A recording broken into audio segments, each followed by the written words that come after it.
Yeah. The like button, man. The like button, man. I ain't had nothing going on, man. I decided to go back live. Y'all know what it is, man. So check it out, man. Shout out to Homebody Mommy. Shout out to Biggest 214, man. Standing on business, y'all. I just heard some of the most stupidest shit in life, my nigga. When people trying to compare prejudice, racism, and it's a white man we talking about. I ain't never seen so many goddamn coon ass niggas in my life try to sit right here and move the goalpost when it come down to motherfucking a nosy ass white boy that's constantly causing confusion, constantly talking about every motherfucking body but they self, talking about everybody and their girlfriend, their business, their children, but they. And then the minute the motherfucker get ready to dox them, oh, a nigga get real scared. Oh, a nigga get real scared to be ready to goddamn run and goddamn tell every motherfucker about it, man. Y'all share the video, hit the like button, man. Drop down, man. Y'all know what it is. Late night live stream, man. Ain't nobody live that I fuck with. So I feel like I go live my motherfucking self. You understand me? I feel like I go live my motherfucking self. Cause guess what? I know for a fact motherfuckers fuck with me. I know for a fact I ain't got to sit on this bitch, my nigga, and cap about the motherfucking shit that I done. You want me to tell you what I done did around this motherfucker for years and years and years? I done stayed real. I done stayed genuine and I stayed down till I motherfucking come up, my nigga. Yeah, that's what the fuck I did. I ain't the type of motherfucker to get on this bitch and front like I ain't never ever was down and fucked up. I ain't from the hood. I ain't gonna never get on here and lie or deny my motherfucking past, but they do. Oh, when you start showing pictures of them, they do. And that's the weirdest shit that I ever motherfucking saw in my life. 60 and thick. What's up with it, sweetheart? What's up with it, sweetheart? Hold on. Hold on real quick. 60 and thick. Hold on real quick. Cause you the only person up in here, so I might need you to hold it down. Come over to the other page for me, 60 and thick. Come over to the other page, drop down over there. But yeah, so I'm watching. Only nigga live was this fat lame ass nigga. And the whole time, I'm like, damn, Dominique don't fuck with nobody. At the end of the day, I don't think homebody mommy ever hit panels and scratch with nobody. But the nerve of motherfuckers to try and act like it's okay for a nigga to sit right here and lie on somebody. The whole argument that I just saw over there was that she was on Sin City channel, he was on Sin City channel, and he lied on the girl. And once she popped him and he couldn't manipulate the situation, the whole chat and everybody on the panel tried to derail this shit. Nigga even started playing music when Biggie stepped on the nigga. I just watched Biggie smush this bitch ass nigga live in color, and motherfuckers still over there thinking it's funny and shit. And that nigga from Texas, my nigga, Biggest. If I was you, I'd be looking at them motherfuckers side eyes, my nigga. And Dominique said some shit that went over the in the motherfuckers' head. I teach my kids that 1.18, 19, 20, it's gonna be a time where you're gonna get affected by racism.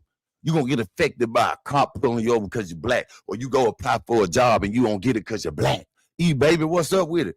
The crazy thing is, you got niggas that we got the same motherfucking color as us, sit right here and agree with that shit, my nigga. I ain't going. I ain't going. The whole show is lame as hell. Reed ain't funny. You over there trying to jag motherfucking Isha, but your bitch ass went and met up with Freaky C and gave him a hug, nigga. You met up with South Dallas and gave him a kiss and smoked the black with him, bitch ass nigga. You the same nigga that when you was out there and Jackie was finna get into a fight, you jumped on your phone, nigga, and left the girl. You weren't finna help her do a goddamn thing in them motherfucking slides and them cutoff jeans, nigga. You finally hit the motherfucking jackpot and you balling, bitch ass nigga. Ain't no motherfucking way. All you niggas that can move around at will, all you niggas in your own city, all you good working motherfuckers, always in my space, always in our world. And when I say that shit, I'm talking about screamers life, my nigga, because I'm dedicated to this shit. I'm one of them screaming niggas that know for a fact this shit gonna pay off eventually. You understand me? Whether it's on Twitch, whether it's on motherfucking Kick, whether it's on YouTube, my social media presence will not be motherfucking disrespected. You understand me? Salute, sweet kisses. Shout out to motherfucking Lady MT down there. You know what I'm talking about? Yeah, you know exactly what I'm talking about. And I'm trying to be as honest about it as possible. If Dominique was over here, she could tell y'all. The girl was in the chat saying she just didn't agree with some of the shit the goofy motherfucker was up there saying, like, Biggest timed out. Now, this is my thing, Reed. This how corny you is. Everybody in your chat telling you that Biggest didn't even time the motherfucking white boy out, nigga. You still over there, I'm going to time you out for 10 minutes because I told you not to time nobody out. Oh, let me do this, then the third. Because, nigga, you was a lame, nigga. You was a motherfucking lame, nigga. You a coon just like the rest of them bitch-ass niggas. I don't respect it, my nigga. And then there's another thing. How y'all gonna get upset with her for speaking on her motherfucking piece and the nigga lied on her from the chat? Come on, man. Make it make sense, man. Make it make sense, man. Another thing, I'm over there watching Captain live. Shout out to Captain. I would have thought he would have stayed live a little bit longer and shit. But he definitely stayed some shit over there that a lot of motherfuckers probably didn't even understand. A lot of people didn't even understand, my nigga. And it is exactly what it is. Just like straight fat with no neck, bitch ass nigga. You're a cornball, nigga. You sitting right here speaking on Sean G and Mink and Captain like Sean G don't know Mink ride Captain panel. Ride anybody panel if it's late night and she working. So what I'm saying is, you tell him, bitch ass nigga. You just tell him. You tell him, hoe ass nigga. Yeah, nigga. That's offended, man. Shout out to everybody in the building, man. Shout out to Madeline Jones. I see you over there. You know what I'm saying? Crazy thing is, it take a real nigga. It take a real nigga to stand in the paint like Biggest just did. Biggest don't even get on panels. Last time I seen Biggest scratch with somebody like a year ago.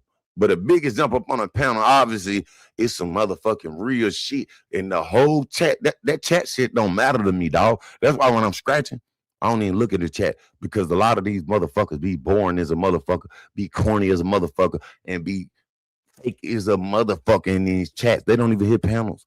They speak on how people look. The nerve of motherfuckers that'll compare Lady Wu, motherfucking IGT, and China to a good-looking black woman. Come on, man. You're trash, ho. You're trash. Your whole motherfucking life trash. You stay in a duplex, baby girl. You stay in a duplex with goddamn multiple children, bitch. And your baby daddy nigga look like a whole junkie. You understand me? What is you talking about? It's just weird. You know what I'm saying? I wasn't even going to go back live because we supposed to be live in the morning, but I couldn't go to sleep. I'm over here listening to all this bullshit. And then, you know, when you have to make a point, when you have to prove a point to a motherfucker, get what? I got 44 people in here in 11 minutes. The first 5 minutes, and wasn't nobody even typing. Go look at my last live. They watched it on the replay. I ain't got to delete no live. I ain't got to motherfucking go live or wait for a motherfucking go live. It's the build up. It's the build up. Because guess what? Nobody want to sit there and listen to no one-sided ass conversation. No.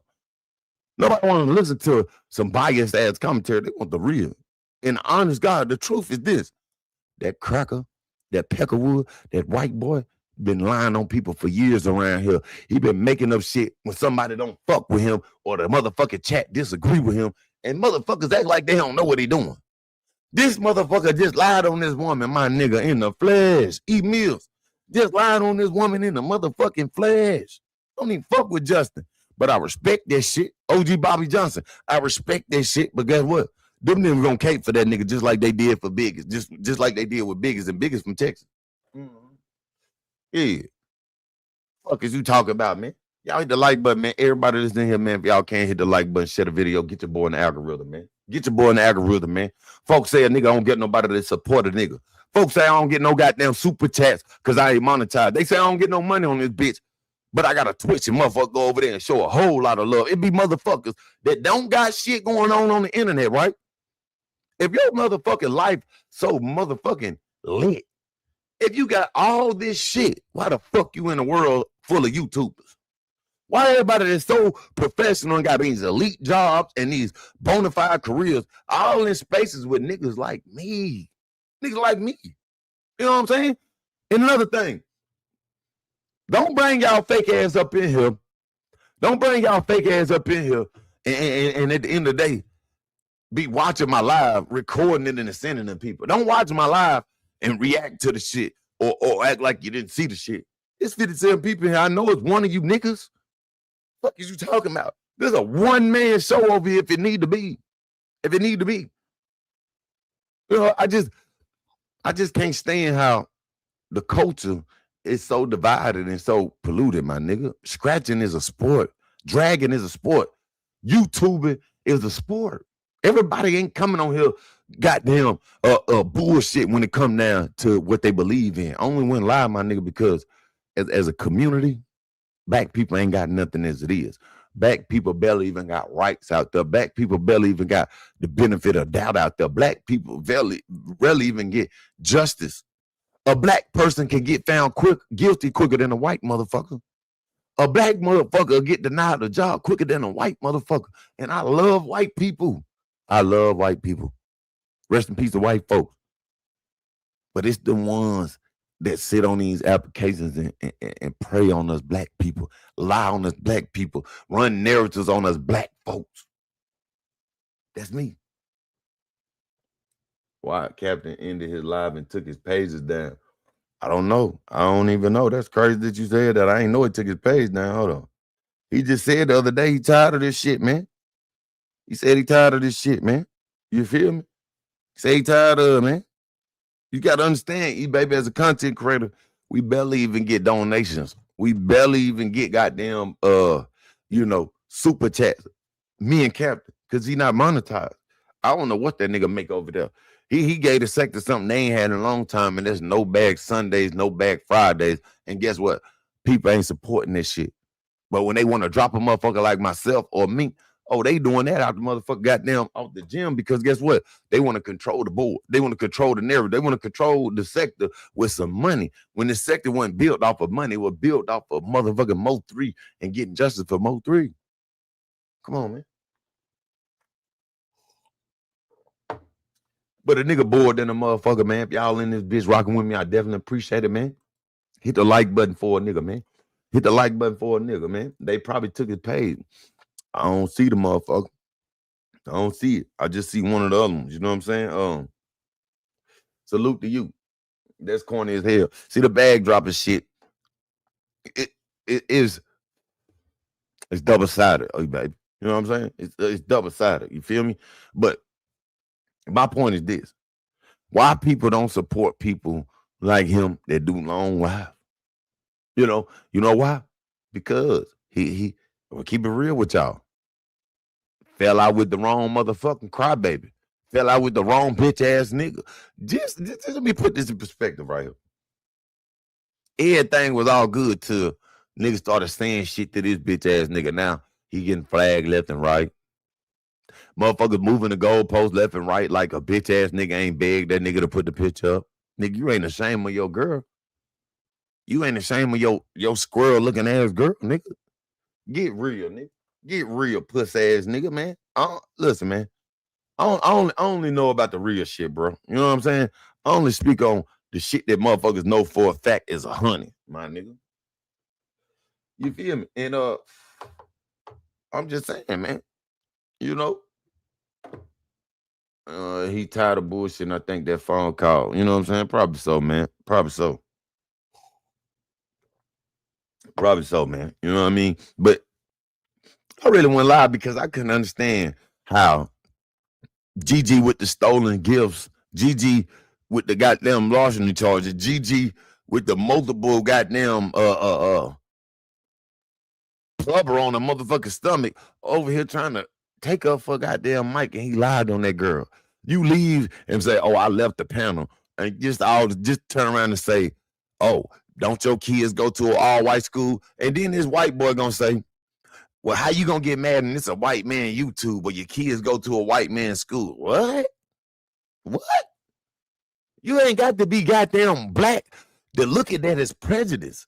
You sound entitled or got a white privilege. He ain't got to worry about getting pulled over in the middle of the night and a motherfucker coming up with a flashlight and a gun on him. He ain't got to worry about that. I done seen white boys cuss the police out soon they pull them over. You think I can do that shit? Do you think I can have a motherfucking a conversation with the police without them throwing me on my motherfucking back? Hell no. Come on, man. Stop the bullshit, man. Stop the bullshit. And let me address this pussy ass, corny ass nigga real quick. Nigga, you go live and say, I'm over here trying to goddamn be, close to Sean G. Nigga, I don't even go over there to Sean G page, nigga. I watch his shit, nigga.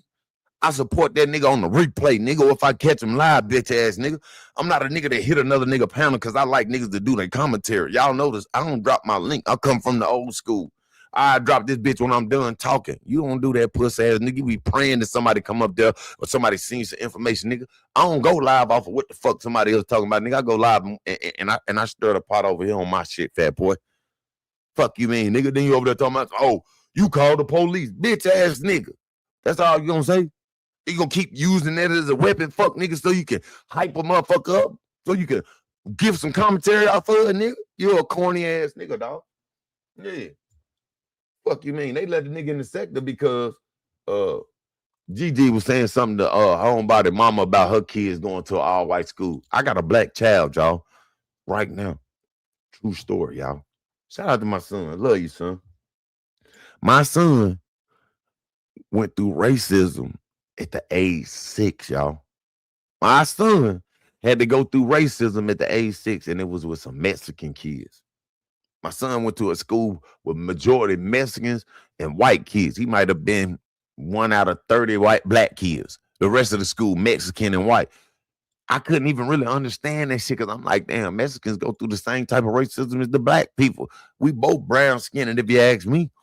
But when he said that shit to me, I said, damn, maybe this is a new day and age because I've witnessed racism from Mexican people. I've witnessed that shit where them motherfuckers sit there and talk in a whole different language the whole time. I'm trying to make a deal with them. They talking about I'm finna try to rob them. They looking at me as if I ain't got all the money. They want to count my shit 3-4 times.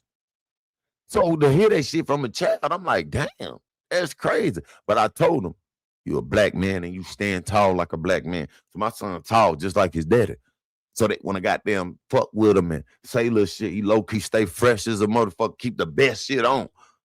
Private school, too. One of the best schools in Charlotte, North Carolina, by the way. But my thing is this. As a black community, we can't keep letting motherfuckers slide like, oh, that wasn't prejudice. That wasn't racism. That wasn't fucked up. We can't keep acting like our family ain't went through this shit for hundreds of years. We ain't talking about slavery. We talking about civil rights movement.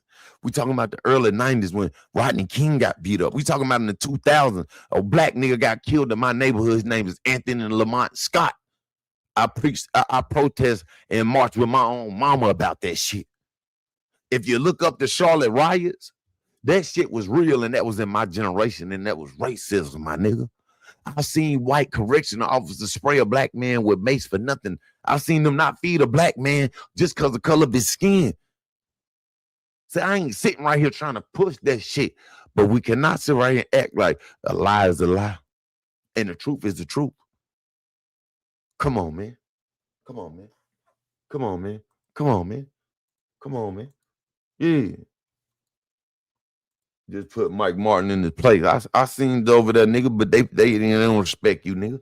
They don't respect you, my nigga. You went over there, my nigga, and went and pretty much got censored, nigga. You got censored, nigga. Do that shit, my nigga, on your own shit, nigga. Then I believe you, dog. Do it on your own channel, and I believe you, my nigga. Other than that, dog, Justin, for real, my nigga. You can't say nothing to me unless you stand on that shit on your own, my nigga. You know what I'm saying? Real talk, nigga. You supposed to respect yourself, but what about respecting the community, my nigga? You run around here and create a whole lot of drama, dog. For what, my nigga? You still went over there to Captain Live last night. I watched you, Justin. Nigga let you on this panel after you got your shit off on Danny Luck shit. And then you antagonizing a nigga knowing he gonna go say some dark ass, some shit that you gonna be pissed off and have nightmares about, nigga. You been running around here about what he said about your child, but still weaponizing your child and throwing it in front of the nigga. You basically throwing it to the wolves, my nigga. That's lame, my nigga. That's lame. If it really fuck with you that bad, nigga, catch a flight. If it really fuck with you like that, nigga, file a police report. Or shut the fuck up, my nigga, because you ain't gonna do nothing but continue to have your daughter attacked and a nigga fuck around and get a picture of her, or a nigga fuck around and get a face to go with a name, then you really gonna feel some type of way, my nigga. He's apologized to you. I would goddamn respect that as a man.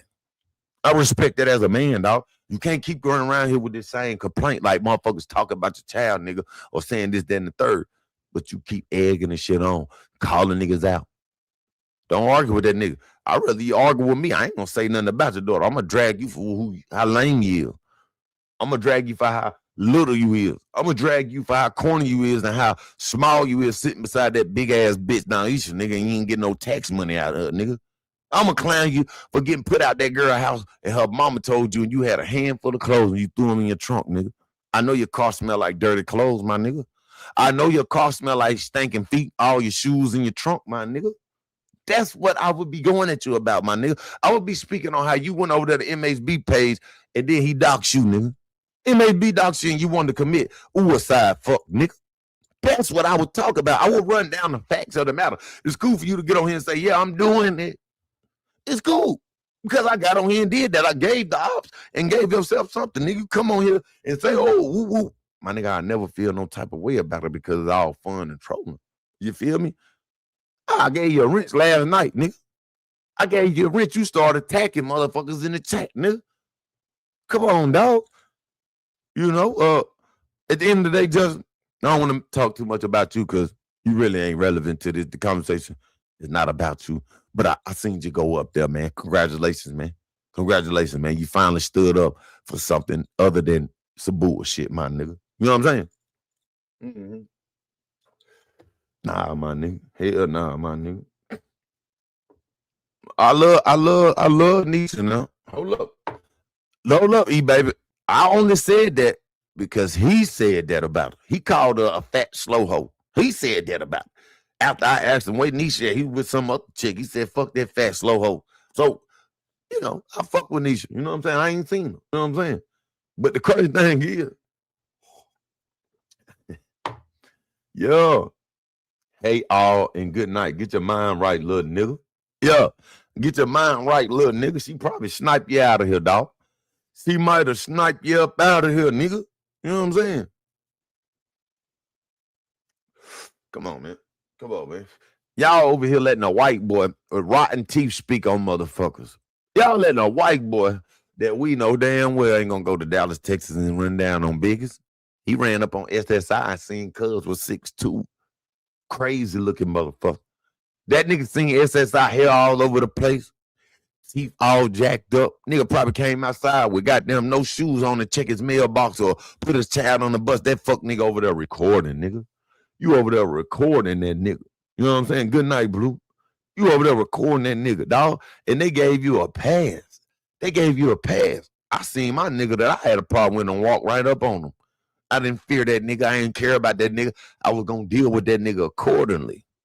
Yeah. See, I faced that shit, nigga. I don't run from that shit, hoe ass nigga. I don't run from that shit. Fuck you talking about? Yeah, nigga. So shout out to everybody in the building, man. Hit the like button, man. If you're on the main page, come over to the backup channel. We live streaming on 2 channels. That's why y'all don't see Let's Be Clear.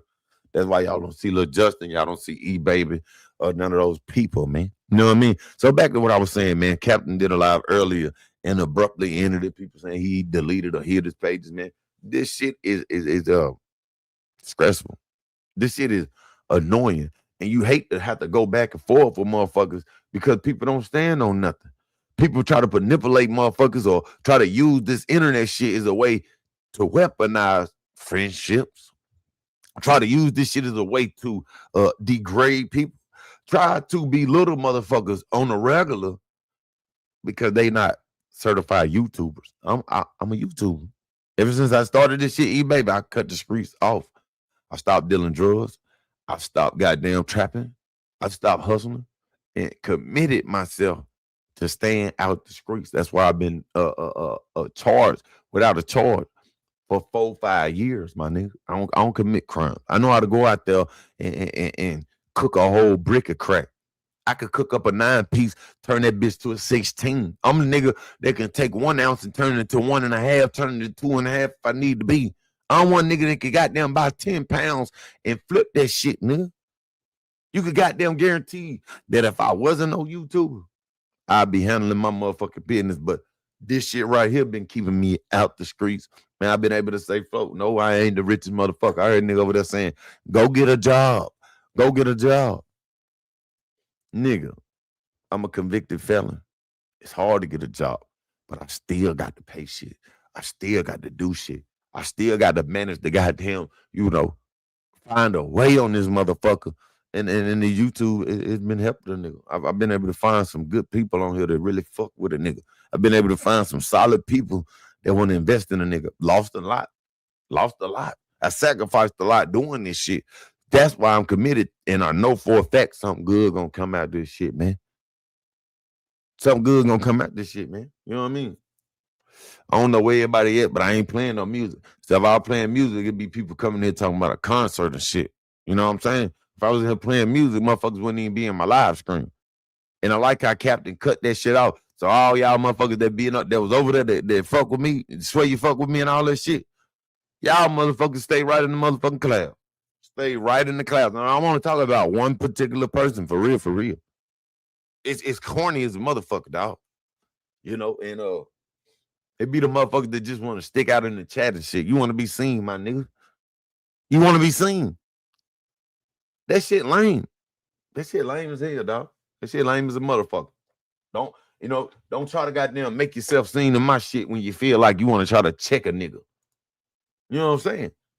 Don't try to make yourself be seen when it's goddamn 200-300 motherfuckers in there and shit. While we over this bitch just chilling, late night live stream. Come on, man. Puss ass, suck ass shit, man.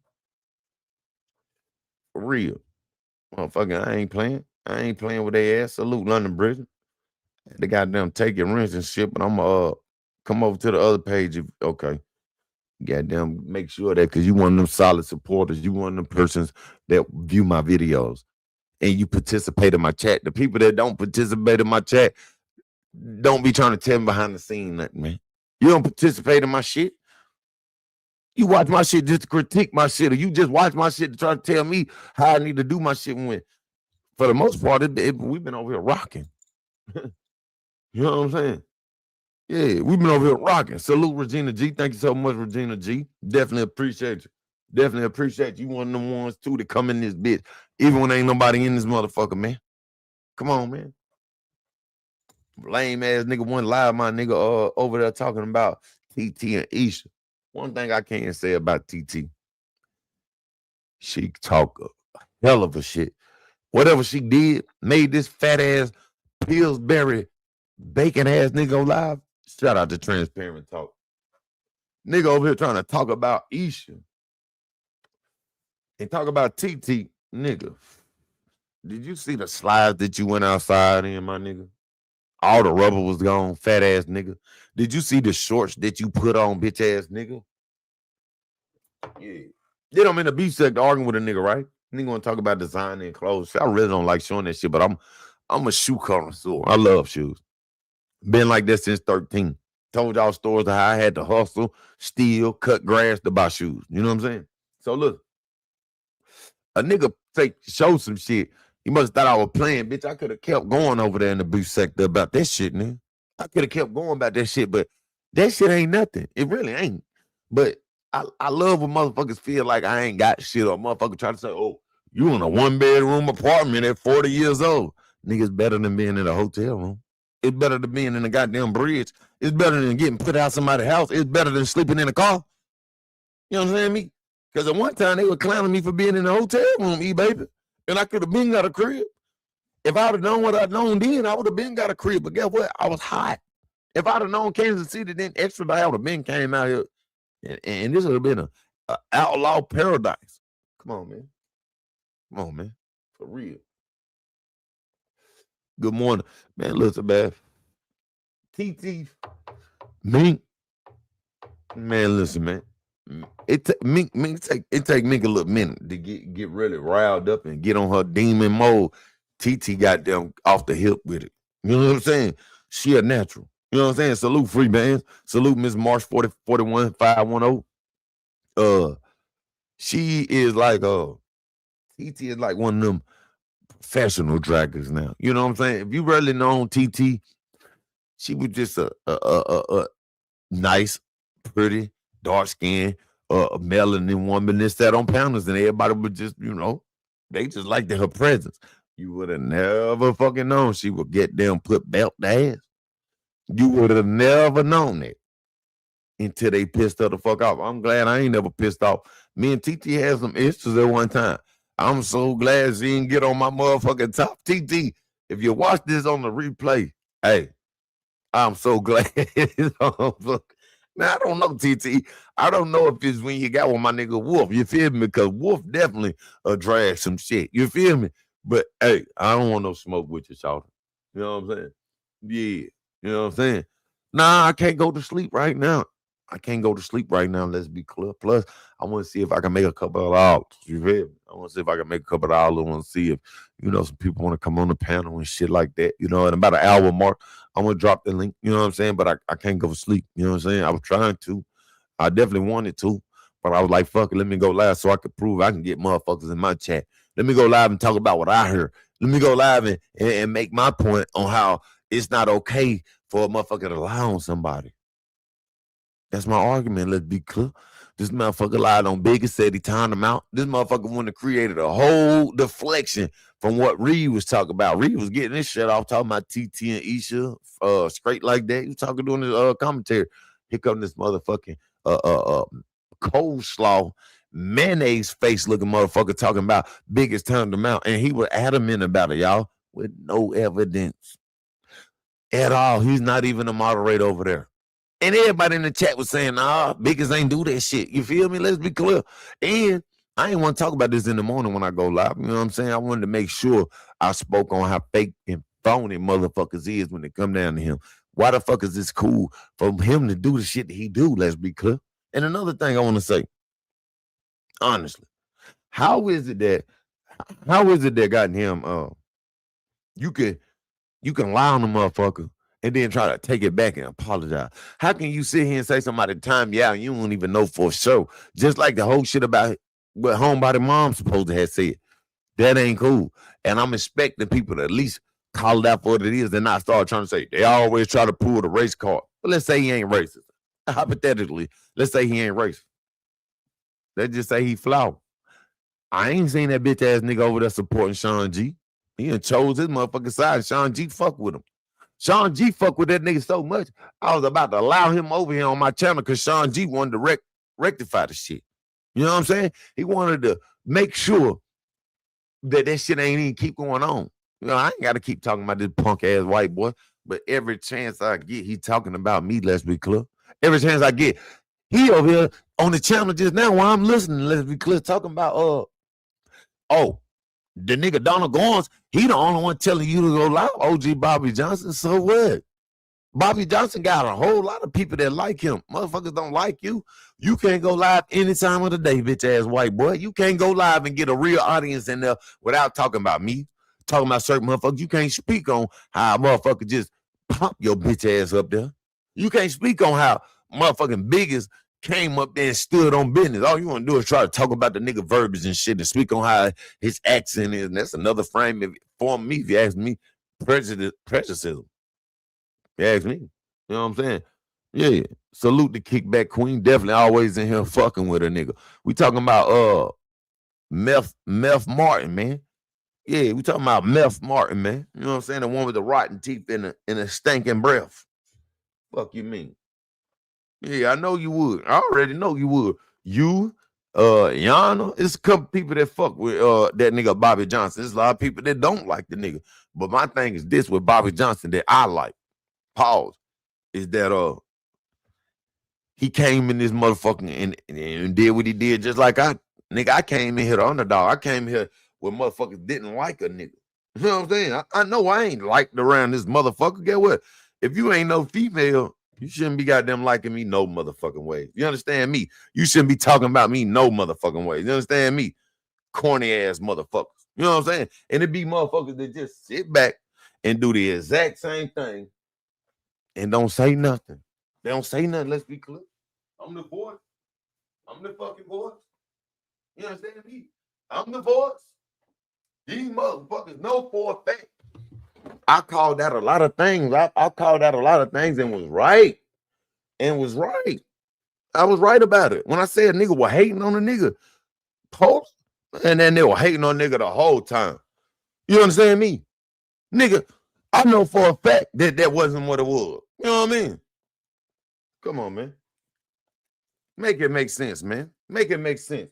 Motherfuckers ain't got no motherfucking backbone, knowing damn well. Okay, let me say this. Let's be clear. When Pola and him fell out, that's when I found out about him. I really didn't know who he was. You know what I'm saying? I know he from hitting his panel and Pola clowning him and shit. But when they fell out, that's the only reason I knew who the fuck nigga was. I didn't know who the fuck that nigga was. Right here in the car. Pola gave that nigga a whole goddamn subscriber. And a lot more other motherfuckers. In fact, I've shared that bitch ass nigga. It's never been no hate, my nigga. You know what I'm saying? Like, once we get everything that we need to get, we'll be able to break things down and show motherfuckers where it all started on my page at, and how we been giving it up on my shit. You know what I'm saying? That's a fact. That's a fact. Yeah. Fuck you mean? Yeah. Shout out to everybody in the building, man. Hit the like button, share the video, man. You know what I'm saying? Salute, salute, salute. The man funnest. The South 901 salute. Welcome to the show, man. Shout out to everybody in the building, man. If y'all hit the like button, y'all know what it is, man. Y'all know what it is. Mm-hmm. Fuck you, man. It be these same motherfuckers, bro. Yeah. It be the same shit. It be the same shit. You know what I'm saying? Also, you know what I'm saying? Hold on, y'all.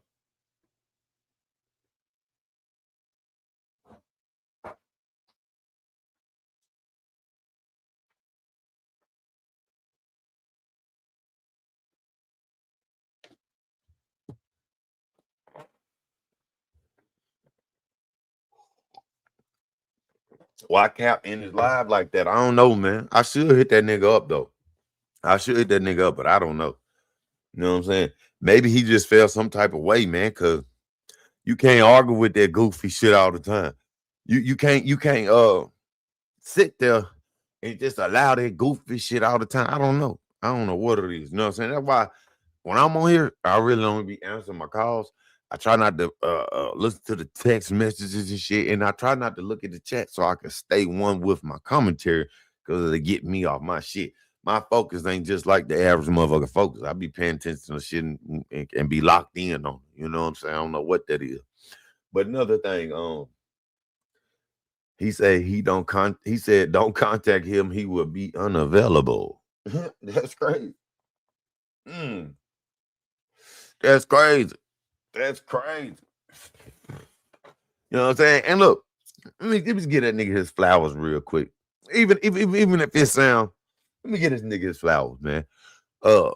He say he don't like flowers, so I'm gonna give him some weed. That's what they call weed, a flower. You know what I'm saying? Check it out, nigga. You know certain shit, dog. You know certain shit. You done been in certain situations with me behind the scenes, my nigga. You stay solid about it, nigga. You stay solid about the shit. And I swear to God, I don't know if I would be able to contain myself if I was the other way around. If it was that situation, dog. But to see you be able to handle yourself and control yourself, knowing what you done seen me go through offline and online, nigga, I applaud you for that, nigga. I salute you for that, nigga. Mink Mardy, give your flowers, sweetheart. Mink has always been a person I could call when I ain't got nobody to talk to. When I really was going through what I was going through last year, motherfuckers turned their back on me. I only got a few people that I fuck with on here, like behind the scenes. Mink one of the other couple people, y'all know who he is. I got 1, 2, maybe 3 other people that's dear to me on this motherfucker. You know what I'm saying? And I tell them my personal business, and they give me advice and shit. But then I met Mink. Well, I already knew it, but then I started talking to Mink, and it was basically advice. It was basically counseling. It was basically a breath of fresh air to know she could understand me. You know what I'm saying? So I've always held that much respect. It hurts me sometimes to see her go through shit. Motherfucker accuse her of shit, and she a good person for real. I'm talking about, I really feel like she is, and I'm not just saying this shit just because Mob Squad over here, she come to my channel, Mob Squad can leave me today. I'm telling you, Mink done did some shit that I will forever respect her for, and keep and always keep her in my prayers. I always make sure I let her know I got her back. And it ain't nothing about that shit but just loyalty, my nigga. And that's probably why so many people in Mob Squad fuck with her, because she probably go through that shit with y'all. It'll be a time, bro. Not now. But last year, y'all, when I really was going through that shit, I could call that girl right now, 1:00 a.m. My nigga, she probably working or some shit, and she'll be there for a nigga to bring it down when she know I'm about to do some bullshit, or she just know I'm wrong. You know what I'm saying? I might be dead in the wrong. Shawty don't sit there and tell me some shit that's gonna send me out the deep end. Shawty don't sit there and goddamn take it to the internet. You know what I'm saying? From what I ain't seen, that's why I fuck with her. You know what I'm saying? Listen, I don't be giving her some of the shit she do. I swear to God, I know it annoys the fuck out of people, man. But for me, I ignore the shit because that's my dog. You feel me? It is what it is. You know what I'm saying? I was tight like that with Stop Six. If you know, you know. I was real tight with Stop Six. Stop Six, she don't fuck with me no more, but I'm gonna speak on her tonight. She was one of the motherfuckers that I could always rap with and console in, and me and her had, you know, somewhat good friendship. You know what I'm saying? But I started doing bullshit. You know what I'm saying? I did some bullshit, and that's just what it is. You know what I mean? But yeah, I just want to say that nigga Captain and Mink, they definitely have been two people in the last 8 months. You know what I'm saying? Maybe not Captain, maybe Captain in the last 90 days or so, 60 days or so. But man, last 6 months, man, Shawty been spot on for a nigga, man. And don't got to. She don't have to, man. You know what I'm saying? We been there. Where the hell Bonnie at? I'm gonna tell you where that lady at. She probably finna get mad. Let me tell you what I think her motherfucking ass is at. I think not on my watch. It's somewhere on vacation. With a Jamaican, not a baby daddy.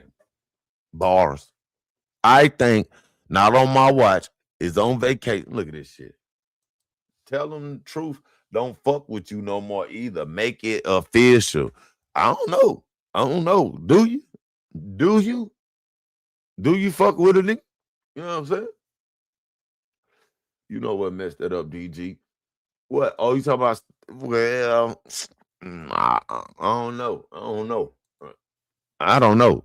I ain't got to tell them truth. Don't fuck with me.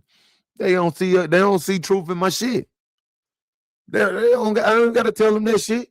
You know what I'm saying? Like, I don't even know why you. It's like, come on, man. Come on, man. Like, don't do that. Don't come in here and say some shit, and I respond to these sound wrong. Don't do that shit. I'm telling you, not right now. You know, but anyway, shout out to Mink, man. Shout out to Mink. You know what I'm saying? Solid. Told me some shit the other day, fucked my head up. Let's be clear. Said some shit to me the other day. Let's be clear. You know, and I know, let's be clear, what I just went through, right? I really want to talk about it. You know what I'm saying? If it ever come out, I will. Shawty knew too. She knew too. Ain't said a goddamn word. Shawty knew. Couple other motherfuckers knew. Ain't been no leaks in the motherfucking camp. You understand me? Come on, man. Come on, man. Yeah. Not on my watch in Jamaica, man. Not on my watch is in Jamaica. Tricking off or getting tricked off on, man. A little hot ass. Little fast ass. You know what I'm saying? Still got me blocked and everything, y'all. Still got her phone turned off. Let's be clear. Not on my watch still. Got her phone off. Got two. I think she got 2 phones. Probably got about 5 goddamn text out numbers and Instagram. Ain't available right now. She's not available. You know what I'm saying? Straight up. I believe that baby. She bring us something back. I hope she bring us something back. She need to bring me something back. Goddamn. She need to bring me something back. She need to send me a shirt or something. I take it. I take it. You know what I'm saying? If I went to Jamaica or some shit like that, I'd give her one. That's my nigga, man. That's my nigga. Me and not on my watch. We beef like a motherfucker.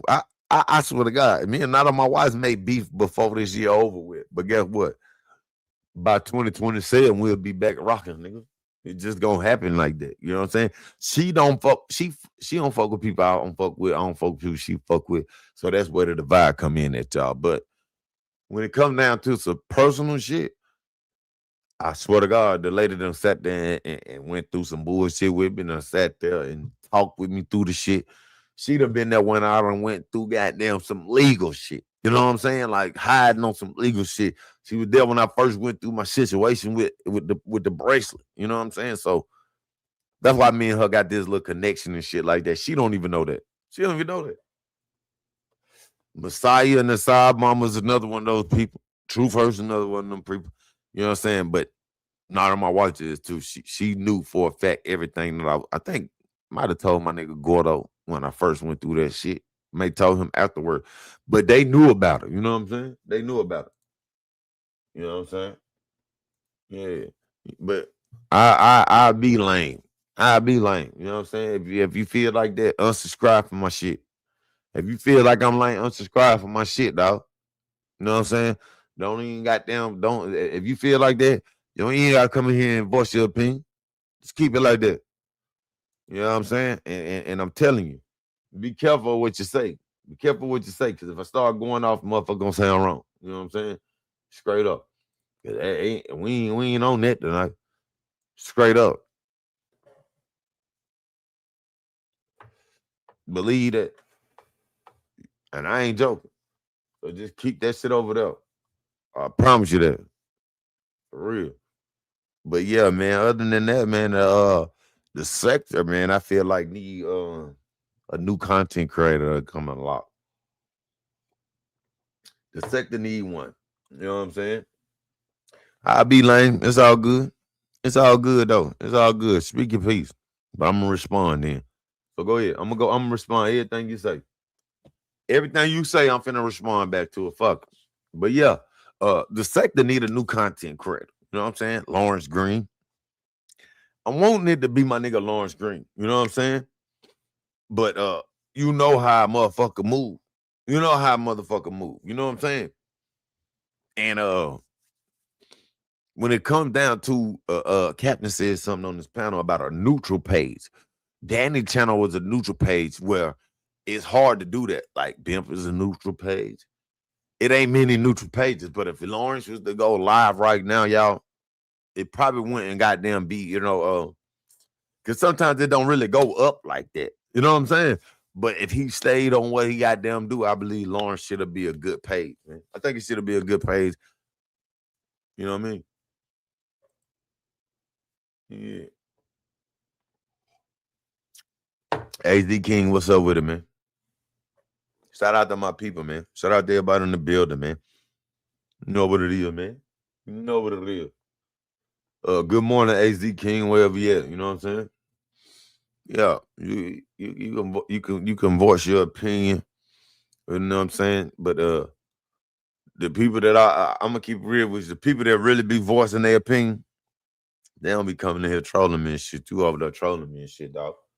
Straight up. I ain't with that shit right now. I'm over here goddamn I'm on some other time. I'm on a different time than you. You might want to go to sleep. It's 12 o'clock, 1 o'clock somewhere. You know what I'm saying? Take your ass to sleep. You know what I'm saying? You sit back and just continue watching me goddamn grow up. You know what I'm saying? Continue watching me go up and goddamn go through what I go through over here solo dolo. I ain't asking for you to goddamn defend me. You already done proved to me you one of them people to just sit back and watch a nigga go through some shit. Yeah. You already done showed me you know everything that I'm going through. But to sit there and watch it. So that's what it is. You know what I'm saying? Yeah. I don't know who trolled me in my face. Who trolled me in my face other than you in here trolling me now? Who trolled me? Who trolled me in my face? Tell me who trolled me in my motherfucking face so I can goddamn check their ass right now. Somebody trolled me. And the people that you probably think be trolling me, they send me cash apps. They send me cash apps. They support my motherfucking channel and shit. They ain't trolling me out of ill intent. They trolling me because goddamn I'm sitting here doing some shit that they felt like I goddamn shouldn't did. Come on, man. Go ahead with that shit, man. I don't know, man. I ain't seen my boy eat, baby. I ain't seen the nigga, man. It's all good. Yeah, I don't know what you're doing. I don't know what you're doing. I don't know if you're just joking, but I ain't joking right now. Real talk. I ain't got time for the sarcasm. You know what I'm saying? Real talk. I'm dead ass serious. I'm over here talking about Big Reed channel. I'm over here talking about goddamn Mink and goddamn Captain and telling them goddamn how they done, stay solid and shit on some shit behind the scenes and shit. You come here saying goddamn I'm a lame and shit. How the fuck am I a motherfucking lame because of what? Because of what? Come on, man. Come on, man. That nigga DJ though, man. That nigga DJ, he don't be on here like that, man. I was shocked to see the nigga come back as long as he been coming back. But when that nigga do come through, he donate. He support everybody. You know what I'm saying? At one time, DJ was a hot commodity or a big deal. You know what I'm saying? I don't know what the fuck he happened, but at one point in time, man, he had this thing going on over there on his page, man. Also, nigga done lost pages and shit. You know what I'm saying? He lost a page. You know what I'm saying?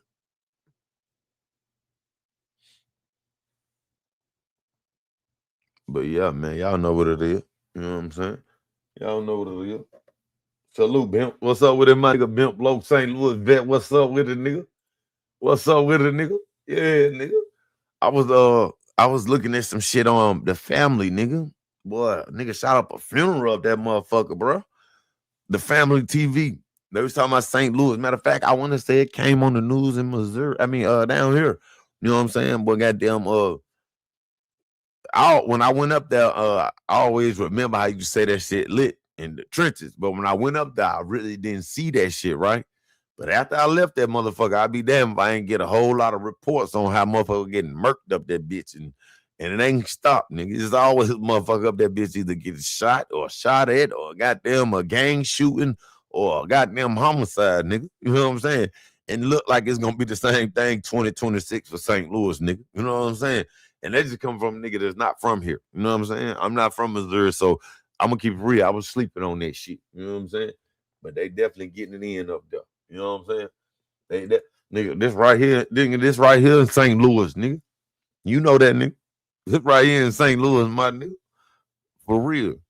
I ain't even gonna cap though, Bill. I like that shit, nigga. I'm a hood nigga, dog. I'm a hood nigga, bro. I went through the PJs. I know I'm all over the place, y'all, but I went through the Peabodys.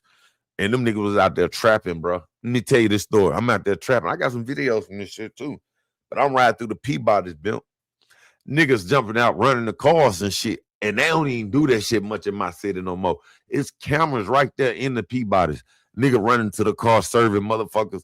I can't even get through the shit. They hold, I want to hit the horn, but I'm like, shit, it's about 6 niggas. You know what I'm saying?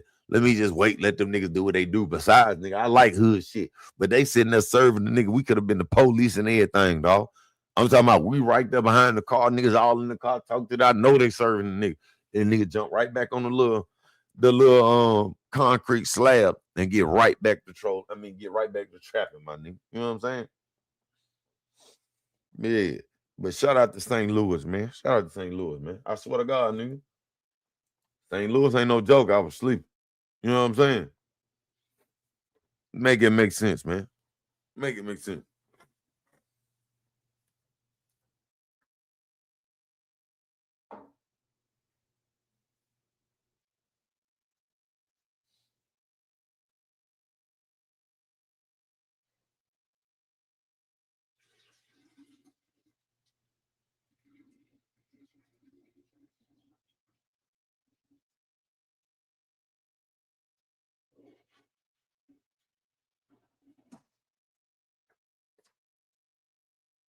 Hold on, y'all.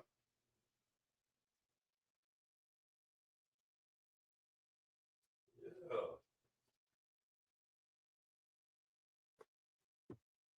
So, yeah, you know how goddamn you know how this shit go though. You know what I'm saying? Old boy said he from the Peabody. That's why I went through there. Oh, they bloods down there. Yeah, them niggas on the block like it wasn't nothing down there, bitch. You see what I had on, Bill? You see what I had on? I kind of figured they was on that blood shit out there. You know what I'm saying? But shout out to St. Louis, man. But yeah, I went through that shit just off GP. Half of the shit look like they finna tear down and shit. You know what I mean? But I like that shit though. I'm a hood nigga, dog. I'm from the trenches, dog. I never get on here and really clown a nigga about his criminal background, my nigga. I might pull it up just to show a motherfucker they ain't got them no different than me. Like my whole point, if I do dog somebody, it's the motherfuckers that talking about my background. But every time motherfucker talk about me, Bim Low, and I pull up their information, they got a charge too. And I'm like, yo, what's the difference, my nigga? Ain't no crime better than the next. Ain't no charge different than the other. You know what I'm saying? So I never really got that shit. You know what I'm saying? There be the motherfuckers that be on here saying, oh, this, that, and the third. Nigga, everybody got a crazy baby mama.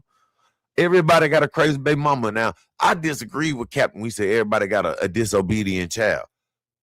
I could be wrong. But everybody in this chat, Bimp Loke, tell me if I'm tripping.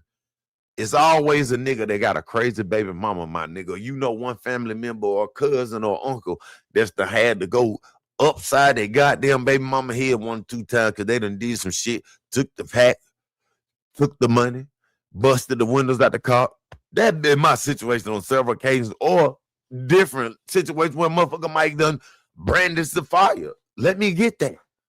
Let me get that. And let me goddamn go knock some sense upside your motherfucking head too. Yeah. You think you're gonna just be goddamn bucking and doing all that motherfucking shit? Hell no. I can't do it. I can't do it. I'm shit. I'm not that. You know, I would rather goddamn be some motherfucking pussy, but sometimes, unfortunately, if you look at my record, I done had, hey, man. You know what I'm saying? Matter of fact, happy birthday. Happy birthday to my baby mama, by the way, y'all. Today is my baby mama's birthday. Shout out to my motherfucking baby mama, been goddamn around me since I was a chick. I always held a nigga down in all motherfucking weathers. Shout out to you. You know what I'm saying? Happy birthday. You raising my kids out there, doing your thing out there. You know what I'm saying? Independent. Ain't never really goddamn been on the nigga top for nothing. I applaud you for that, baby girl. Keep doing what you're doing. Hope you have a good birthday. I know you said you're planning a vacation and shit. Hopefully you have a great vacation this summer. I know you usually take the kids, but this time do it yourself. Them niggas getting big as a motherfucker. You know what I'm saying? What's up with a yo-yo? Nah, that's my hand. That's my hand.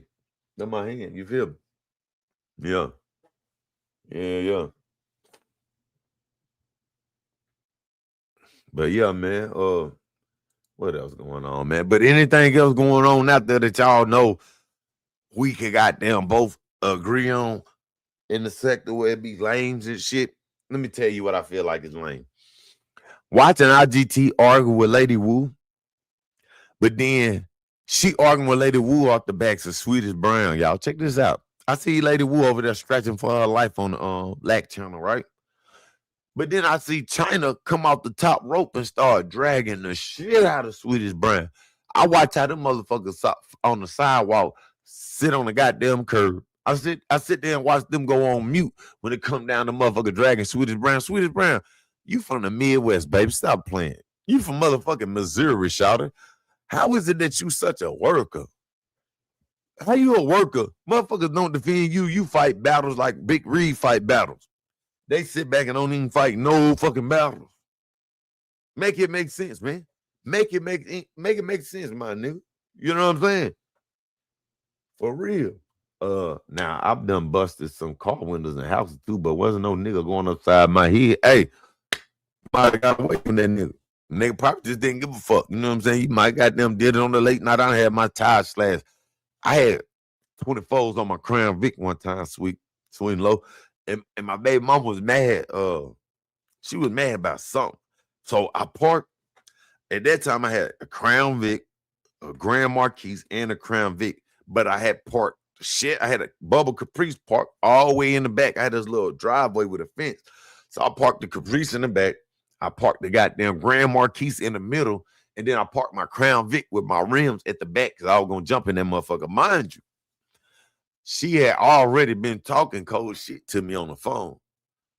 And something just say, go out there and look at your car. I don't know if I heard the window, her fucking with them Crown Vics got a loud ass little door latch and shit.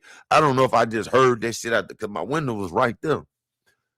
I get up and goddamn go out there and look. This bitch, this lady, slice my goddamn tires, bro. Slice my motherfucking two back tires on my car. Mind you, I wouldn't even notice that shit. But she keyed the goddamn car, my nigga. So when she keyed the car, I'm like, hold the fuck up. And I just got my shit painted, my nigga. I had an all black and red Crown Vic, red top, black bottom, sitting on foes, right? With the air shock, lift up and everything. This is my bitch quaking in and everything. Some say go out there and look at my shit. She done keyed the side of the car. So I'm like, hold on. I go to open my car. I'm like, all right, she ain't fuck with nothing in the car. Goddamn, she ain't get in the car. Some say, crank the car so I can pull it in the light. Because on the side of the house, it was dark. I go to crank my shit up. She done cut my goddamn tires. Bro, I was so motherfucking mad about that shit. And at that time, that was probably like 2000. That probably like 2000 and fucking 5. Might have been 2006, 2007 when nigga was goddamn riding Crown Vics. Nigga, them motherfucking profile, them low profile 24-inch size, my nigga, was $300 a piece, nigga. Man, I wish I could have caught a motherfucking ass. Yeah. Yeah, look, you kill Crown Vic, you die. Look, I swear to God, I wish I could have caught my baby mama after that. Check this out, though.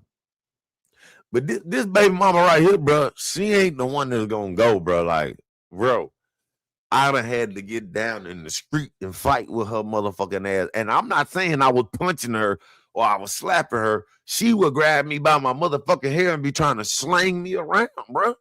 And she ain't no, this baby mama, she ain't no little one. You know what I'm saying? I ain't talking about my big baby mama, but another one, she got them, you know, she got a little weight and she from the country. She from dirt roads in South Carolina and shit.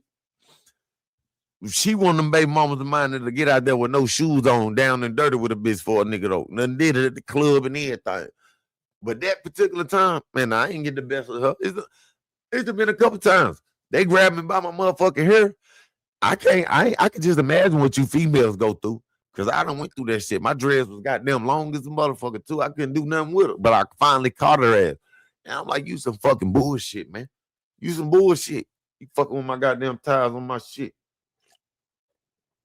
Fucking with my shit like you crazy or something. You know what I'm saying? But yeah, man. So you love the hair pulling. Nah, hell no, I don't like that shit. That's what they always go for. So let me ask you this. Bimp Bloke, St. Louis Vet, AZ King, Gordo. Ladies, stay out this conversation real quick. I got two niggas in my chat. I want to see if they can answer honestly. Bimp Bloke, St. Louis Vet got dread. Bimp Bloke, AZ King, I don't know if you got long hair or not, but let's just say you getting your hair pulled by a female. I'm talking about like a real live yanking your shit. I'm talking about yanking you by your motherfucking hair with two of her shit wrapped around it. What am I supposed to do? What am I supposed to do? Come on, man. Talk to me. Huh? I was goddamn Will Miller, nigga. Look at my nigga. Hold up. Yeah. Them shits was three. Listen, I'm talking about Dirty South, my nigga. I had to go to Dirty South and get my shits, my nigga, like 300. You know what I'm saying? 350. But I'm buying 2 tires, that's 700. Plus, I'm buying the Tigers and mounting them motherfuckers on there, bro. You feel me? And at that time, all the goddamn rims, it seemed like they was taxing for the Tigers. You know what I'm saying? And I had just hit for them motherfuckers too. No cap. My homeboy, rest in peace to him. He jacked the nigga I bought him from. You know what I'm saying? And I slapped him on the Vic. You know what I mean? But I wouldn't have never had to go through this shit if it weren't for my weird ass baby mom. You know what I'm saying? But what am I supposed to do, y'all? What am I supposed to do? Come on, man. For real. This shit don't make no sense. You know what I'm saying? Sure was grave digger. My baby daddy wanted to kill me when I bent his rims on them low proud rims. Yeah. Come on, man. But yeah, man, shake her to unconsciousness. Come on, man. You feel me, bro? Come on, man. And you listen, bro. You can't get a loose from this shit, bro. You can't get a loose from a motherfucker grabbing you by your hair. Ladies, I be seeing fight video where girls getting slung around. I get it now. You cannot get away from that shit. Motherfucker ain't gonna be able to. I don't give a fuck if you grab them by the hands. You try to hit their pressure points. You try to grab them by their sides. You know, and they got a little technique where they wrap and twist like an alligator, nigga. They put that alligator's twist on that motherfucker, nigga. You ain't getting loose from that shit. Somebody had to come and get off of me, bro. Exclusive, man. Listen, man. Somebody had to come and get her the fuck up off of me, bro. Real talk, bro. She was ready to try to square up with a nigga, right? And I'm like, man, you better get the fuck up out of here. I go and jump at her motherfucking ass, act like I'm finna swing on her. Bro, she died right on my hair. It's twist that motherfucker and start spinning, my nigga. You know what I'm saying? It hit different. It hit different, man. You know what I'm saying? When you getting into a battle and they grabbing you by your motherfucking hair, man, it just ain't fucking happening, man. It just ain't happening, man. You understand me? But you definitely can get loose. How? Huh? How the hell, Bimp? How you gonna get a loose, Bimp? Bimp Low, how can you get a loose from that shit? Huh? I got beat up, dog. I got beat up. I ain't gonna cap. Man, I tell you, man. Listen, I was one of them niggas, man, that used to I mean, I allowed that shit for a long time, man. Cause I used to get caught up. Might get caught at the club. Might get caught at the room. I might get caught out of bounds. I might get caught at a restaurant. You know, I was doing some shit, man. You know what I'm saying? I was a nigga that was doing shit. But what can you do when they grab you by your hair? Huh? Yeah.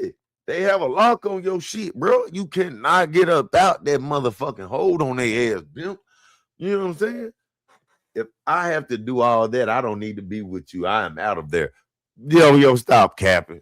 Capping like so, yo. So you telling me you ain't never had a situation where you know you and your nigga might, you know, maybe not fighting, you know what I'm saying, but had a disagreement and shit. You know what I'm saying? Had a disagreement to the point where it's like, man, you better get the fuck up out my motherfucking face, man. That's just what I'm saying. You know what I mean? Yeah. And I got a couple I got a couple situations where they was like, nigga, I ain't going nowhere, nigga. Nigga put me out. I get ready to try to, you know, push him out the house, grab him out the house. They goddamn, you know, scratch a nigga down, man. I still got bruises and cuts on me right now from that shit, man. You know what I'm saying? But anyways, man, enough of me, man. Enough of me getting, you know, get my hair and shit goddamn ripped out and shit. You know what I mean? What she say? Shit, I've cut brand new boat ties. Oh my God. Watching him and the guy from my bedroom window try to crank that motherfucker up. I'm still laughing. I can imagine. I can fucking imagine it, man. Yeah. Had you ready to cut? One day I'm gonna show y'all. I got a let's be clear. Let me show you. I'm finna show y'all. Fuck. Let me show you something real quick. Let me show you something. Let's be clear. What was that? They on 88 in another video. 88 done made it into another rap video. Damn. 88 up in another video. Hold on, y'all. Let me show you something. Hold on real quick. Let me show you something. Hold on. Look at this shit. I got a whole patch of hair up out my motherfucking head right now. Let's be clear. Let me show you. Don't laugh, neither, nigga. Don't you fucking laugh. Don't you motherfucking laugh. Let's be clear. You better not laugh, girl. And I'm only gonna let you see it one time. Hold on. No, that ain't it. Hold on. It ain't do it. Hold on, y'all. All right. This is a whole patch of hair up out my motherfucking head right here, dog. Hold on. That's a whole patch up out my motherfucking head right there, dog. All right, boom. That's a whole patch of hair up out my motherfucking head right there, dog. You know what I'm saying? That shit ain't fun. You know what I'm saying? You know what I mean? Yeah. Yo, don't get left alone. Listen, man, yo, I bet you probably ain't confrontational though. You know what I'm saying? I've had my fair share of ratchets. You know what I'm saying? Yeah.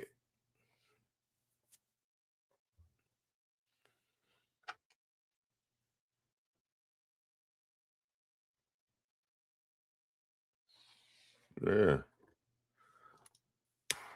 Mm-hmm.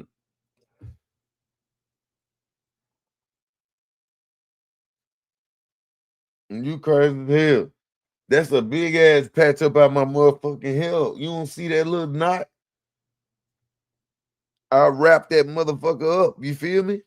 Yeah. Yeah. Yeah. But yeah, that shit bad, man. That shit bad, man. You know what I'm saying? That shit ain't funny, let's be clear. That shit ain't funny, man. I'm over here talking about myself. So look, let's get back to this sector shit, man. Bitch ass nigga, straight fat, no neck gonna go live on me. Bro, why you went live off of me saying the shit that I said when you dropped in the chat or the commentary I put down if it ain't make you feel some type of way? Nigga, I told you come over and hit the panel. We could have went back and forth about that. I mean, listen, I ain't gonna let you just get your shit all the way off like that. No. You could have been a man about the shit, nigga. You know goddamn well that was telling my nigga when you went in get Sean G. Mink been on nigga panel all night. Yeah, I bet so, puss. Yeah, I bet so. B, I am so laid back. I can be mad and you wouldn't even know it. Well, you one of them little mad motherfucker. You one of them little mad motherfucker. You know what I'm saying? I know what type you is. You probably got sweat on your nose. You know what I'm saying? Believe that. You probably got a so let me see. I dropped the link down there in the chat. We've been on here an hour, man. You know what I'm saying? Y'all can come up here and fill me in. Shout out to my nigga Mothello, man. I was watching Mothello live for the most part. I seen Duke up there. He was talking about Roy Lee situation. And Roy Lee situation is coming about y'all with the Mo 3 case. They trying to tie the Mo 3 case and the Roy Lee case and the Bubba case together. But this is the only blogger that said Sean G was solid.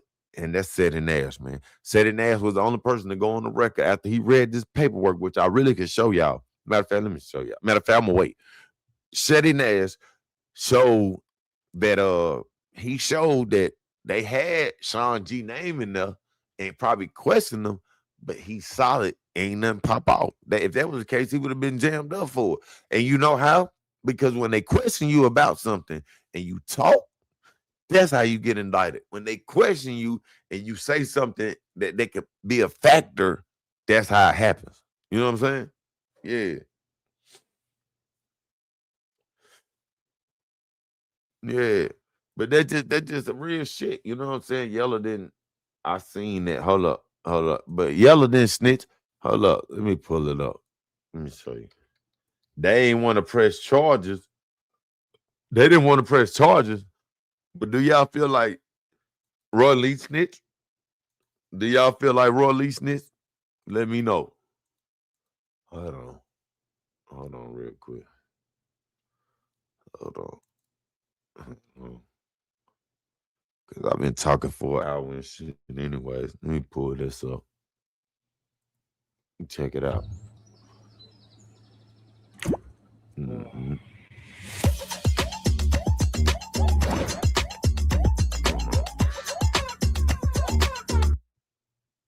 That the shooting may be related to a dispute about rap music. So this is where I left off at, E-Baby, right here. So let me blow this up for you. This same paperwork, man, book put out, man. This shit got me mad as hell, man. Everybody using my nigga book content. And he said this information wasn't even supposed to come out, y'all. So let me go back.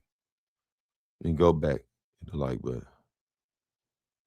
Anything, but if that may mean something to you today, hit that QR code or tap the link in the description. Get paid to play. That is free cash, gift cards, money straight to you, PayPal, however in which you want to do it, man. Free cash. Hit that QR code or tap the link in the description. I got people who actually do it and they winning money out there. This right here is about to get crazy. Force this back into the algorithm, man, and comment your thoughts. This right here and this right here are free when we hit 300K subs, but I might be planning something else. But let's get back into this. Roll it. September 25th, 2018 incident involving Roy Lee Pate. An unknown person exchanged text messages with Pate to book a comedy show. Pate was sitting in a vehicle at 12835 Preston Road, Dallas. An unidentified assailant in a hoodie approaches Pate's vehicle and shoots several times through the driver's door. Pate is hit in the leg and is transported to the hospital. Pate didn't see the suspect. He was released from the hospital on September 30th, 2018, and was instructed not to exert himself. Instead, he performs a comedy show in Paris, Texas on October 13, 2018. He returns to the hotel room and dies from a blood clot from his leg wound that went to his heart. God dang, bro. I didn't know that's how he died. Prior to his death, Pate told an investigator that he has a year-long feud with Conway. They were involved in a club fight in 2018, during which Pate claims one of Conway's security guards punched him. Pate claimed he was jumped at the club by PMG, who are associated with Conway. Pate had been trying to set up a charity boxing match with Conway. There was speculation that Pate's shooting was related to this alleged ongoing feud with Conway. Investigators had a tip that Kadarius Barrett, aka KD, who's Conway's cousin, shot Pate and had told a probation officer that Conway gave him $4,000 when he was released from prison. However, investigators never tied the alleged feud with Pate's shooting. Instead, law enforcement officials acknowledged the rumored speculation that the shooting was related to the ongoing feud with Conway, but determined they can't link them together. Now, last I heard, Roy Lee ain't no gangster, ain't no gangbanger, no nothing like that. He was funny. He was from a place in Dallas, but just because that's where you from don't mean you got a gang. But if he was, he would have just told, basically. And that would have been what we call dry snitching. So I want to know how in the hell they knew that $4,000 basically was given to KD any goddamn ways. Now, listen, y'all, listen to this. This is important, y'all. How they knew that, I don't know. Maybe he flashed the money online or something like that. But it's not uncommon that my cousin, if I have money, will get out the damn pen. It's not like they give you a check getting out the penitentiary. So there's that part. But that's one. Check out number 2. Crazy.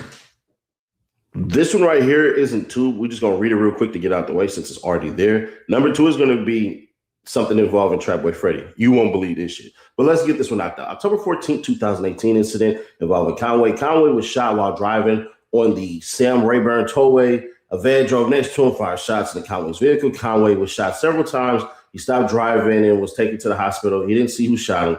DPD Detective Howard called a detective with Louisville PD and told him that Conway recently signed a large record contract and believes this originated with the alleged feud with Roy Lee Pate. So nobody said anything, but when these cats go live and start doing all this talking and yammering and all this shit, police can easily put this shit together. According to Detective Howard, Pate liked to call out those who were big in the record business so he could ride their fame and achieve name recognition.